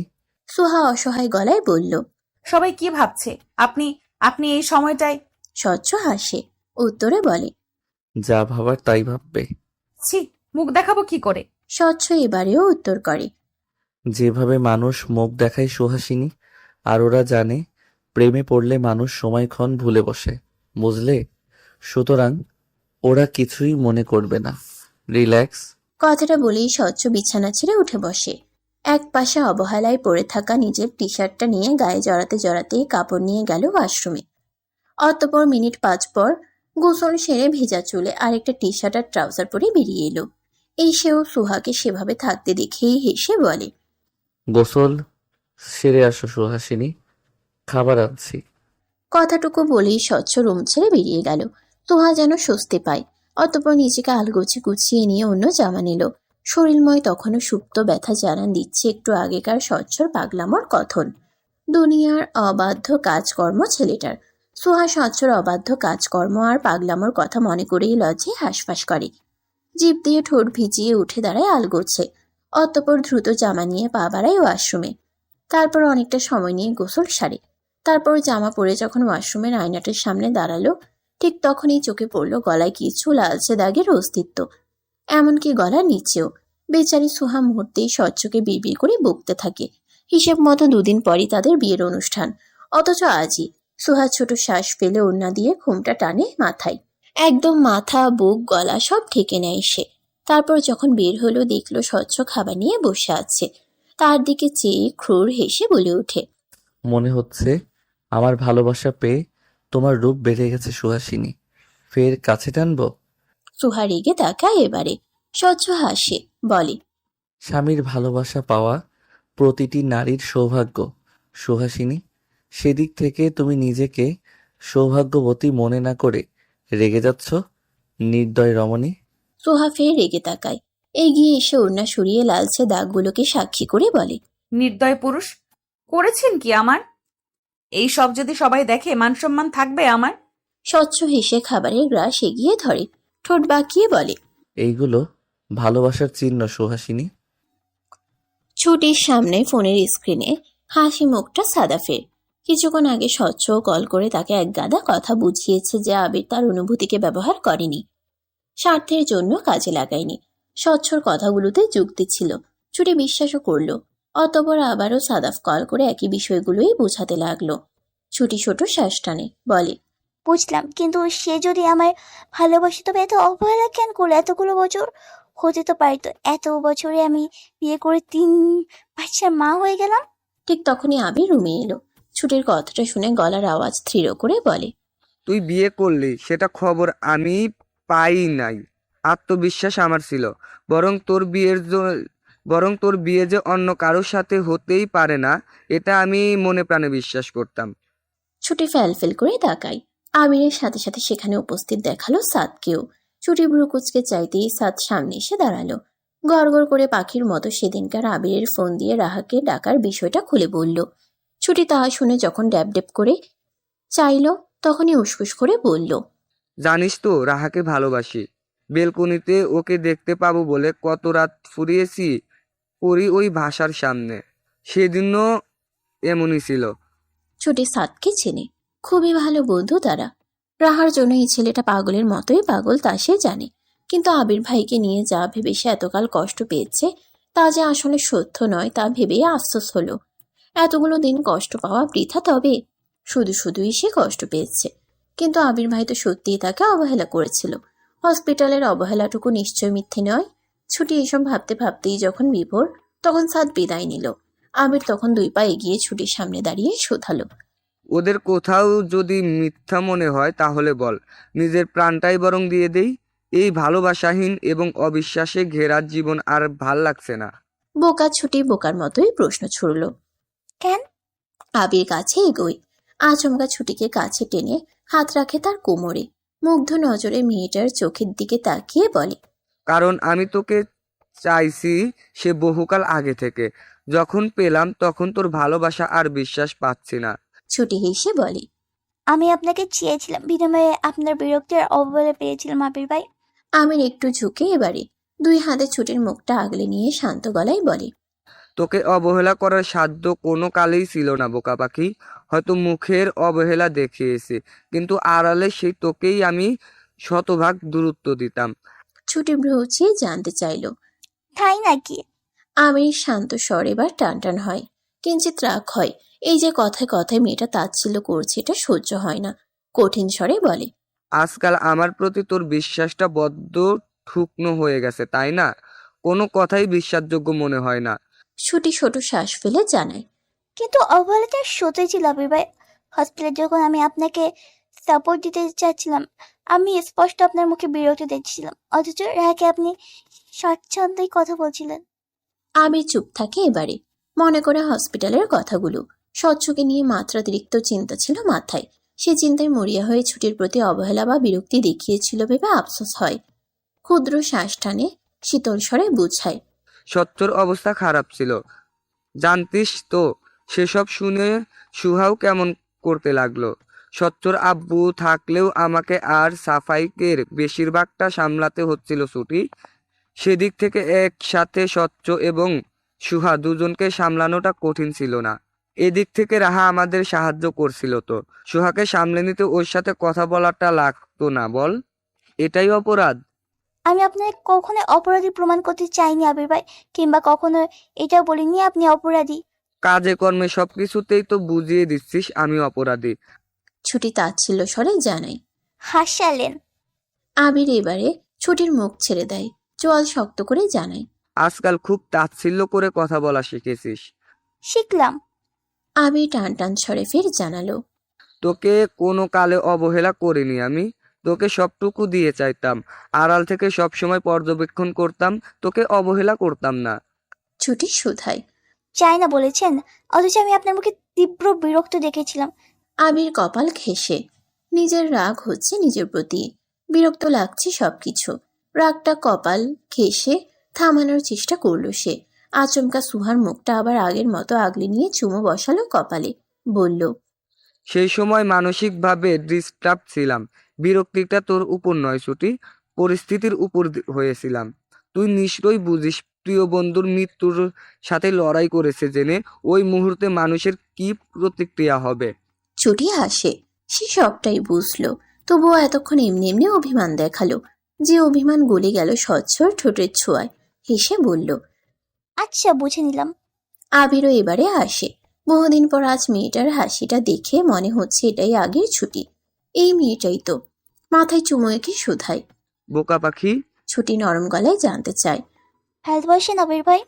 এইটুকু যদি এখনো না বুঝতে পারিস তবে বুঝবো আমি ব্যর্থ ভালোবাসার ক্ষেত্রে। মানুষের মন অনেক কিছুই তো থাকে, মুখে না বলে তা কি আর বুঝে নেব? আবির তাকায় গাঢ় নজরে, বলে, ভালোবাসি এটা মুখে বলতে হয় না, বোঝাতেই হয়। ছুটিও তাকিয়ে থাকে একই দৃষ্টিতে, উৎসুক হয়ে বলে, আমি আপনাকে ভালোবাসি আবির ভাই। বসন্ত সে প্রথম হওয়ার মতোই আপনি আমার জীবনে ফুরফুরে এক অনুভূতি, রঙিন এক স্বপ্ন, যাকে ঝড় ইচ্ছে আমি দিন রাত বিষাদে ডুবতাম। আবির হাসে, মেয়েটার হাত নিয়ে নিজের গালে ছোঁয়ায়, বলে, ছুঁয়ে দিলি শান্তি। ছুটির চোখ তখন টলমল করে, কান্নারা যেন বেরিয়ে আসবে। অনেকটা সময় কান্নায় রোধ হওয়া স্বরে বলে, আপনাকে কি জড়িয়ে ধরবো আবির ভাই? কে নিষেধ করলো? কথাটা বলতে দেরি হলো, কিন্তু ছুটি জড়িয়ে ধরতে দেরি হলো না। মুহূর্তেই প্রিয় পুরুষটির বুকে মাথা রেখে জড়িয়ে ধরে কেঁদে ফেলল মেয়েটা। আবির হাসে, মাথায় হাত বুলিয়ে বলে, আমি এতটা ভালো নই ছুটি। এভাবে জড়িয়ে ধরে পড়ে আমার মনের ভেতর অন্য চিন্তা আসলে সামলাতে পারবি? ছুটি অনেকটা সময় নিশ্চুপে কাঁদে, একইভাবে জড়িয়ে থাকে। তারপর মাথা উঠিয়ে বোকা স্বরে বলে, কি চিন্তা? আবির ঠোঁট বাঁকায় এবারে। এই মেয়েটা সত্যিই একটা বোকা পাখি। বলে, তোর বাসায় কোনো মেয়ের সাথে হাবিজাবি করা। ছুটি মুহূর্তেই চোখ মুখ কুচকায়, বলে, ছি। আবির মুহূর্তেই শুধায়, ছি, কি প্রাপ্তবয়স্ক পুরুষ আমি, চিন্তা আসতেই পারে। যার উপর আমার অধিকার আছে, যে আমার বউ, তাকে নিয়ে চিন্তা আসবে না বলছিস? ছুটি দূরে সরে সঙ্গে সঙ্গেই বলে, বাইরে যাচ্ছি। আবির হাত টেনে ধরে, উত্তরে বলে, যাবি না। ভুল বুঝাবুঝি মিটিয়েছি তোকে কাছে পাওয়ার জন্যই। এখন তুই দূরে দূরে থাকলে কি করে হবে? বাসাতেই তো যাচ্ছি। টান টান গলায় উত্তর এলো। আমার সামনেই ঘুরঘুর করবি? শোন বোকা পাখি, নিজেকে প্রস্তুত করে নে আজ রাত্রির জন্য। সময় দিলাম 3-4 ঘন্টা, এরপর আর ছাড় দেওয়া হবে না। এর মধ্যে সচ্চর হলুদের অনুষ্ঠানটা এজেন্ট করে আসবো। ছুটি শুকনো ঢোক গিলে শুধায়, আমি তুই বিয়েতে যাবি? ছুটি ফ্যাল ফ্যাল চাহনি ফেলে বলে, যাবো না। শোয়ার হলুদে? না, যাবি না। ছুটির মুখটা চুপসে যায়। আবির হাসে, ফের ছুটির মুখে চুমু এঁকে যেতে যেতে বলে, ফেরার পরে সময়টুকু ভিন্ন কাটবে। পরে যদি বলিস আমি প্রস্তুত নেই, তখন মানা হবে না। সোহার হলুদের অনুষ্ঠান বেশ সুন্দরভাবেই সাজানো হয়েছে সুহাদের বাড়িটা। মাঝে রোহান একপাশে এসে সিগারেট ফুঁকছে। মূলত সোহার দাদাজানের সাথে বিজনেসের খাতিরে যোগাযোগ এবং আতিথেয়তা পেয়েই সে এসেছে। অন্যদিকে আবার রাহার সাথে বিয়ের কথাবার্তা। রোহান নিজের প্রিয়তমার হলুদের অনুষ্ঠানে এসে নিশ্চুপ থাকলো। বোধহয় বুক চিনচিন করছে তার। জীবনে একটা মেয়েকেই সে ভালোবেসেছিল, আর সে মেয়েটিকেই অন্য কারোর ব্যক্তিগত সম্পদ হতে হলো। বিধাতা এত কেন নিষ্ঠুর? রোহান আফসোস করে। ঠিক তখনই পেছন থেকে কেউ একজন আসে, বলে ওঠে, এই যে রোহান ফোহান, এভাবে পাবলিক প্লেসে সিগারেট ফুঁকছেন কেন? রোহান তাকায়। এটা রাহা, নবনী মাহমুদ রাহা, যার সাথে তার বিয়ের কথা চলমান। রোহান কেন জানি না দু একবার তাকিয়েও মেয়েটার মাঝে কোনো ভালো লাগা খুঁজে পায় না। ক্ষুদ্র শ্বাস টেনে জানায়, হোয়াট ইজ রোহান ফোয়ান? রাহা হেসে বলে, মানে রোহান ফারাবি আর কি। আপনি না তিহানের কাজিন, সে হিসাবে আপনার উচিত স্বচ্ছ ভাইয়ের হলুদে থাকা। আপনি এসেছেন আমার আপুর হলুদে। রোহান মুহূর্তেই শুধায়, কারণ এ পাশ থেকে অতটা আন্তরিকভাবে ইনভাইট করা হয়নি যতটা এদিক থেকে আপনার দাদাজান করছেন। রাহা ভ্রুকুচকে জিজ্ঞেস করে, দাদাজান আপনার প্রতি এত আন্তরিকতা দেখাইবে বা কেন? রোহান সিগারেটের শেষ টানটা দিয়ে ফেলে দেয়। পা দিয়ে পিষে নিতে নিতে বলে, সম্ভবত ওনার ছোট নাতনির সাথে আমার বিয়েটা দিবেন বলেন। রাহা বিস্ময় নিয়ে বলে, ছোট নাতনি? ইয়েস, নবনী মাহমুদ রাহা। ফের বিস্মিত স্বর। হ্যাঁ, আমার বিয়ে আমিই জানি না। রোহান হাসে, এবার রাহার মুখটা দেখে বলে, আপনি চাইলে বিয়েটা ভাঙতেও পারবেন ম্যাম, কারণ আমি আপনার আপুকে ভালোবাসতাম বললে ভুল, ভালোবাসি। রাহা ভ্রুকুচকে বলে, আপনি আপুকে ভালোবাসেন? তার মানে আজীবন ভালোবাসবেন? রোহান দীর্ঘশ্বাস ফেলে জানায়। হয়তো। রাহা মুহূর্তেই উচ্ছ্বাস নিয়ে বলে, তার মানে আপনাকে বিয়ে করলে এইসব সাংসারিক ঝামেলা এতটাও পোহাতে হবে না বলুন? আপনি কখনো টিপিক্যাল স্ত্রী হিসেবে আমায় দেখবেন না নিশ্চয়ই? রোহান অসন্তোষ স্বরে জানায়, একদম না নবনী, আমি আপনাকে স্ত্রী হিসাবে মানবই না, দেখা তো দূর। রাহা ফের উচ্ছ্বাস নিয়ে বলে, তাহলে বিয়েটা আপনাকেই করা যাক। রোহান ভ্রুকুচকে নেয়। মেয়েটা পাগল? বলে। হোয়াট? রাহা বিশদ ব্যাখ্যা দেয় এবারে। বিয়ের পর আপনি আপনার মতো থাকবেন, আমি আমার মতো থাকবো। দেখুন, এমনিতেই আপনাকে আজ না হয় কাল ধরে বেঁধে বিয়ে দিবে। তখন বউ যখন আপনাকে অধিকার চেয়ে চেয়ে কান ঝালাপালা করে ফেলবে, এটা তো যন্ত্রণার বিষয় হবে। সেইভাবেই আমিও গতকাল চাইছিলাম শুধু নামমাত্র বিয়েটা করব। এমন একটা জামাই পাই যাতে সে আমার বিষয়ে নাক গলাবে না, আমি কারো বিষয়ে নাক গলাবো না। সে তার মতো থাকবে, আমিও আমার মতো থাকবো। ধরুন সে 1000টা মেয়ে নিয়ে পড়ে থাকলেও আমি কিছু বলবো না, আর আমিও 1000টা ছেলে নিয়ে পড়ে থাকলেও সে কিছু বলবে না। সুন্দর স্বাধীন জীবনযাপন। বিয়ে করে এত স্বাধীনতা হারাতে চাই না আমি। শেষ দিকটা কেমন লাগলো রোহানের? 1000টা ছেলে নিয়ে পড়ে থাকবে মানে? রোহান ফারাবির বউ 1000টা ছেলে নিয়ে পড়ে থাকবে, বিষয়টা কুৎসিত। শক্ত স্বরে বলে। গুড, কিন্তু 1000টা ছেলে নিয়ে পরে থাকা যাবে না। কথাটায় অধিকার বোধ প্রকাশ পেল না কি? রাহা বুঝে না, হেসে উড়িয়ে দিয়ে বলে। কথার কথা ওটা ভাই, সিরিয়াসলি নিচ্ছেন কেন? আজব। সোহার হলুদের অনুষ্ঠান শেষ হয় 11টার দিকেই। যেহেতু কাল বিয়ে তাই তাড়াতাড়ি শেষ করা। ঘুমানোর প্রস্তুতি নিচ্ছিল তখন সোহা। ফোনটা ধরা হয়নি সারাদিনেও, এখন নিল। দেখল স্বচ্ছ শতের উপরে কল, তাও এই আধ ঘন্টাতেই। সোহা দীর্ঘশ্বাস ফেলে, কল ব্যাক করে বলে। কি চাই? এতবার কল করছেন কেন ভাই? একে তো কল ধরেনি, তার উপর ভাই ডাকছে। স্বচ্ছ নীরব রাগ নিয়ে বলল। আবার বলো। সোহা ভ্রুকুচকে বলে। কি? স্বচ্ছ দাঁতে দাঁত চেপে শোধালো। ভাই হই আমি। সোহা এবারে নরম গলায় জানালো। ওটা মুখে সবসময় থাকে স্বচ্ছ, রাখছেন কেন এভাবে? স্বচ্ছ টান টান গলায় উত্তর করে। বাকি সবাইকে ভাই বলবে, কিন্তু আমায় বললে একদিন আগের ঘটনাটা বারবার রিপিট করিয়ে মনে করিয়ে দিব যে আমি তোমার বর হই। মনে থাকবে? সোহা বুঝতে পারে স্বচ্ছ একদিন আগের ঘটনা বলতে কি বুঝিয়েছে। দাঁতে দাঁত চেপে রেগে বলে। স্বচ্ছ। স্বচ্ছ এই রাগকে পাত্তা দিল না, বরং বলল। রাগ হচ্ছে আমার? সোহা কারণ না পেয়ে শুধায়। ভাই বলাতে? ফের কঠিন গলায় উত্তর এলো। না, তোমার হলুদে ওই রোহান কেন আসবে? সোহা এবারে বুঝতে পারল, ছোট শ্বাস টেনে জানায়। দাদাজান ইনভাইট করেছে। স্বচ্ছ ঠোঁট গোল করে শ্বাস টেনে বলে। মানতে পারি না ওকে আমি। ও নিশ্চয়ই তোমাকে চেয়ে চেয়ে মুগ্ধ নজরে দেখেছে আমার আগেই। আমি এখনো আমার বউয়ের সাজ দেখিনি। হতভাগা কপাল আমার। সোহার হাসি পায়, বলে। আফসোস হচ্ছে, ভিডিও কল দিব। রাহাকে তো বলেছিলাম কিছু ছবি তুলে আপনাকে পাঠাতে, বোধহয় পাঠানো হয়নি। স্বচ্ছ হাসে এতক্ষণে গিয়ে মৃদু হেসে জানায়। সমস্যা নেই, সরাসরি দেখব। পাগল নাকি? এতটুকু পথ জার্নি করে আসবেন? এসেছি। সোহা খুশি হলো, তবুও খুশিটা না দেখিয়ে বলল। কাল আবার বিয়ে, রাতে আবার ফিরতে হবে আপনাকে। বেশি জার্নি হয়ে যাচ্ছে না শরীর খারাপ করলে? তোমাকে দেখলে ভালো হয়ে যাব সুহাসিনী। সোহা ভ্রুকুচকায়। আমি কি মেডিসিন? স্বচ্ছ ঠোঁট এলিয়ে হেসে জবাব দেয়। আমার ব্যক্তিগত মেডিসিন আপনি। এক রাতে জার্নি করে এত দূর এসে এসব বলার মানে কি? কি চাই জনাবের শুনি। তোর আসে তোমাকে সুহাসিনী। সোহা মৃদু হেসে বলে। আমাকে তো সে কবেই পেয়ে গেলেন, 4 বছর আগেই। স্বচ্ছ শোনায়। সব সময় পেতে চাইছি। সোহাও বলে। সুহাসিনী সবসময় আপনার স্বচ্ছ। স্বচ্ছ অনেকটা কষ্টে সুহাদের ছাদে আসলো। বলতে গেলে এত রাতে গেট টপকে ভেতরে ঢুকেছিল সে। তারপর সিঁড়ি বেয়ে উপরে ছাদে। নিচে দাঁড়ানো আছে আবির। স্বচ্ছ কিঞ্চিত ক্লান্ত ভঙ্গিতে ঠেস দিয়ে দাঁড়ালো তখন রেলিংয়ে। অপেক্ষায় থাকলো কবে তার প্রেয়সী এসে দেখা দেয় তাকে, কারণ একটু আগেই কলে বলেছিল আসতে।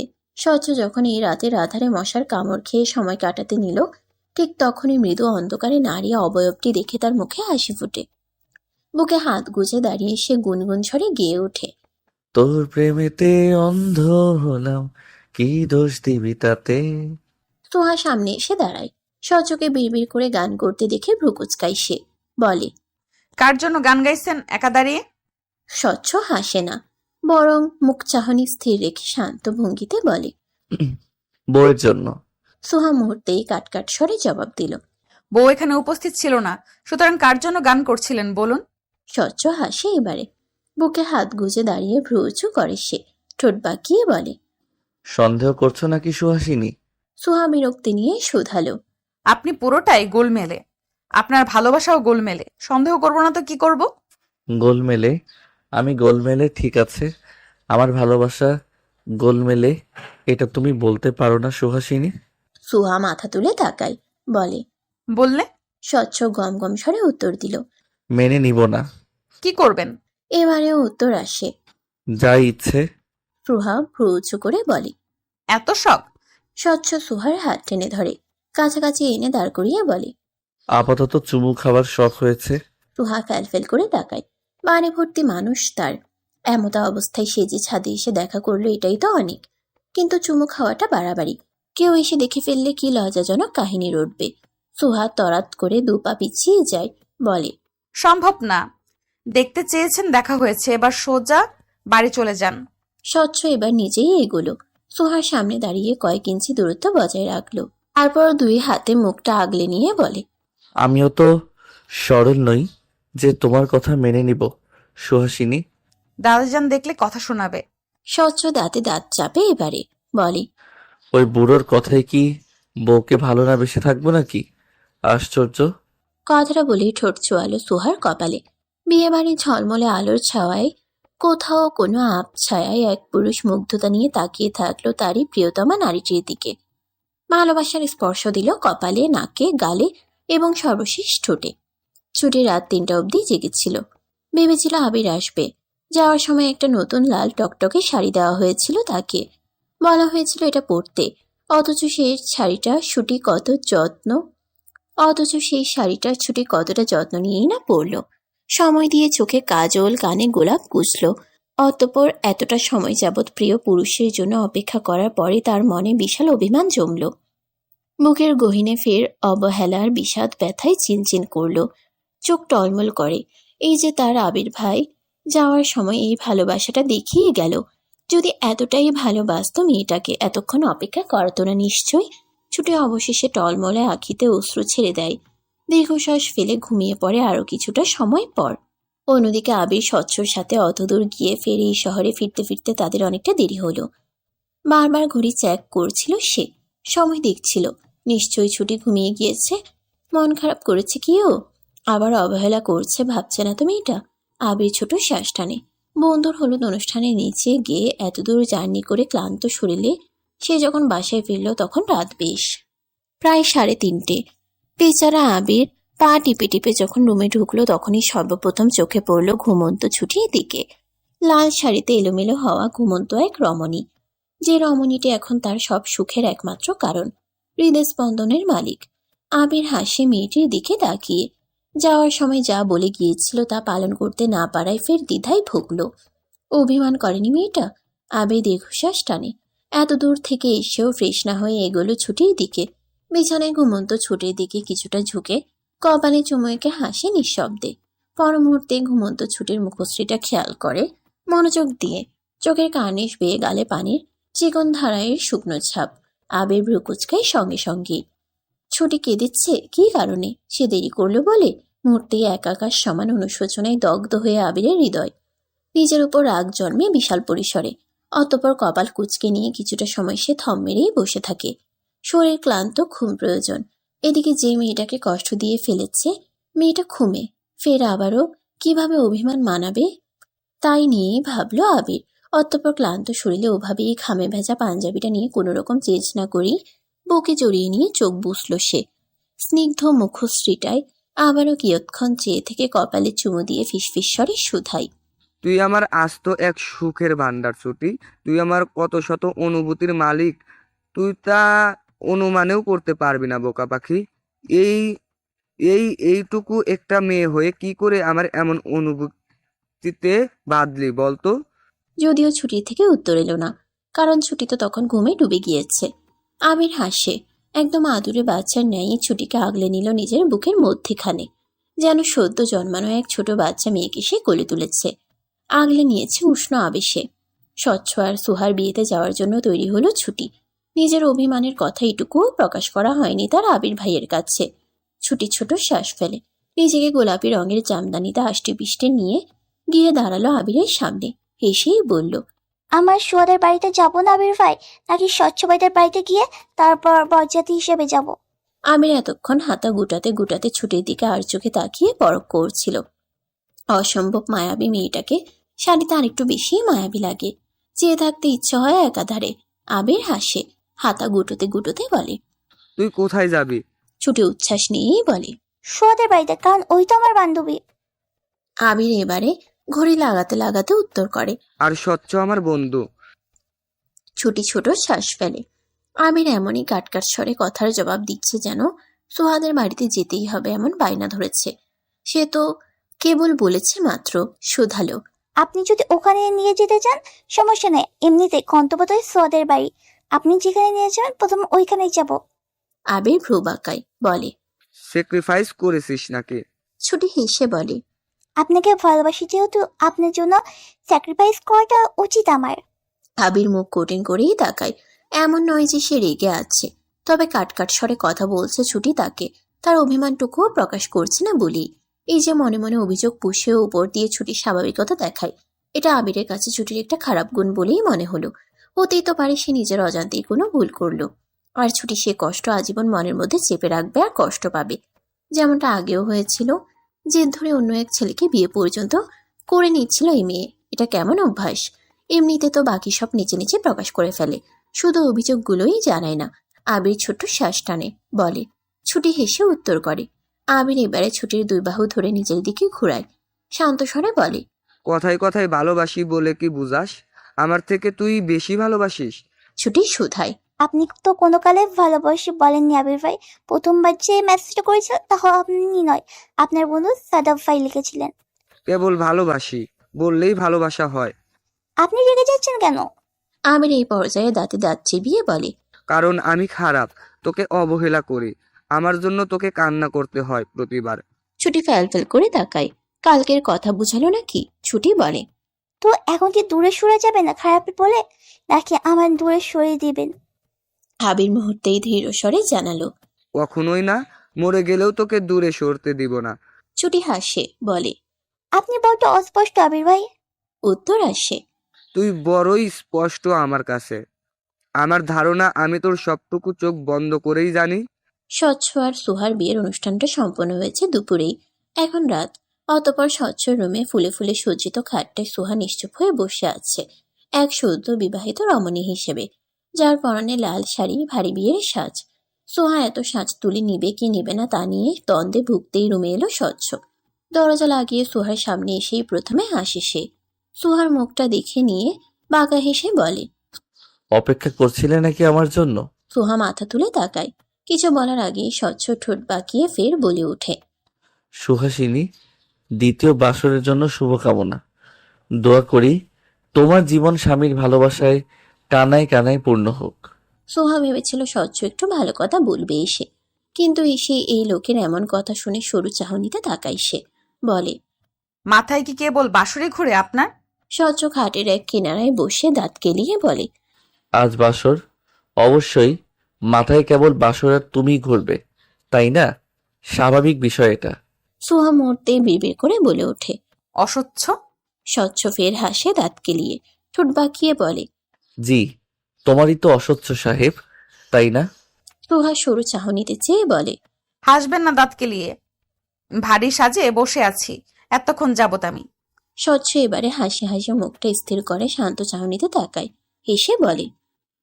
ওকে, হাসলাম না। চেঞ্জ করে আসুন জনাবা, অপেক্ষায় থাকলাম। সোহা ছোট শ্বাস ফেলে, আয়নার সামনে বসে নিজের এক এক করে পরা গহনা খুলতে খুলতে তাকায় স্বচ্ছর দিকে। মানুষটার নজরও তার দিকেই নিবদ্ধ। চোখে চোখ পড়তেই স্বচ্ছ চোখে হাসে, এগিয়ে এসে সোহার কানের দুলে হাত রেখে খুলে দিতে দিতে বলে। সুহাসিনী, অতপর বহু অপেক্ষার তোমাকে আমি বিয়ে বিয়ে অনুভূতি নিয়ে বউ হিসেবে পেলাম। আমার বোধ হয় খুশি খুশি অনুভব হচ্ছে। বোধ হয় না, বোধহয় সত্যি সত্যি খুশি খুশি অনুভব করছি। সোহা হেসে ফেলে, বলে। বউ হিসেবে অনেক আগেই তো পেয়েছিলেন, কিন্তু তখন আপনার অনুভূতি ছিল না। স্বচ্ছ মুখ গোল করে উত্তর করে।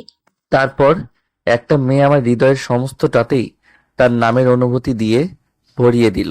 সোহা হাসে, অতপর গহনা খুলে একটা সুতির শাড়ি নিয়ে গিয়ে পা বাড়ালো ওয়াশরুমের দিকে। তারপর অনেকটা সময় নিয়ে শ্বাস ধুয়ে গোসল করলো। সুতির শাড়িটা ওয়াশরুমে অনেক কষ্ট করেই পরলো সে, যার দরুন নিচের দিকটা ভিজেও গেল একটু। সোহা বের হলো অনেকখানি সময় পর।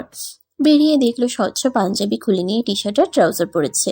সোহা এগিয়ে আসতে দেখেই হাসে সে, এগিয়ে গিয়ে সোহার ভেজা চুলগুলো খুলে দিয়ে বলে। কষ্ট করে শাড়ি ওয়াশরুমে পরার কি দরকার ছিল? এখানে পরলে হতো না? সোহা উত্তর দিল। হতো না। কেন? আপনি আছেন রুমে তাই। স্বচ্ছ ভ্রুকুচকে বলে। তো সুহার উত্তর। আপনার সামনে নির্লজ্জের মতো শরীর দেখিয়ে শাড়ি পরবো? স্বচ্ছ বুকে হাত গুজে ভ্রু নাচিয়ে বলে। তো একটু পর কি আমি রুমে থাকবো না? যখন তোমার শাড়ির ভাঁজে থাকবে না? সুহার মুখ মুহূর্তেই লালাভ হয়ে ওঠে যেন। উত্তর না দিতে পারায় স্বচ্ছ আবারও হেসে বলে। একদিন আগেও তোমাকে নিজের সাথে আষ্টে পৃষ্ঠে নিয়ে এই রুমে ছিলাম, কিন্তু ভুলে গেলে সম্ভবত। সুহা এবারে বিস্বরে বলে। নির্লজ্জ! তোমার আমার প্রেমের সমরে লড়তে লড়তে নির্লজ্জ হয়েছি। সুহা এবারেও উত্তর করে না। স্বচ্ছ হেসে সুহার মুখের দিকে চেয়ে কোলে তুলে নেয় আচমকাই মেয়েটাকে। আকস্মিক ঘটনায় বিস্মিত হয়ে স্বচ্ছর কাঁধ আঁকড়ে ধরে সুহা। স্বচ্ছ বলে। তৈরি আমার সুহাসিনী, একান্ত আমার সুহাসিনী হতে? আবারও? ফুলে সজ্জিত ঘরে নিজেকে আবিষ্কার করে ছুটি অবাক হয়। বিস্ময় নিয়ে এপাশ ওপাশ চাইতেই বিছানার উপর দৃশ্যমান হয় একটা ফুল আর একটা চিরকুট। ছুটি এই পর্যায়েও বিস্মিত হলো।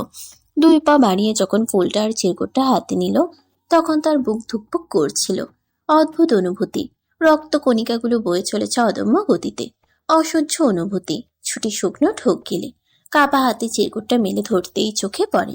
বোকা পাখি, আমি বড্ড অপেক্ষা করাই তাই না? বড্ড অভিযোগ তোর।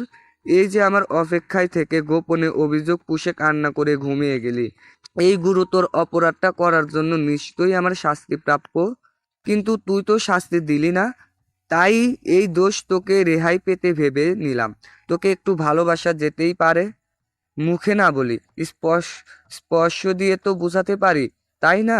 তোকে বরং একটু ভালোবাসার পরশ দিলামই, কি বলিস? ছুটির মুখে হাসির রেখা ফোটার সাথে সাথে অজানা এক অনুভূতিও খেলে যায়। সে মাত্রই রাতের খাবার খেয়ে রুমে এসেছিল। কখন কবে ঘর সাজানো হলো টেরই পেল না যেন। পরনে তার সাদা রঙের কামিজ আর মাথায় ঘোমটা দেওয়া শুভ্র রঙের ওড়না। ছুটি এপাশ ওপাশ খুঁজেও আবিরকে না দেখতে পেয়ে ব্যালকনিতে গেল। দেখলো নেই।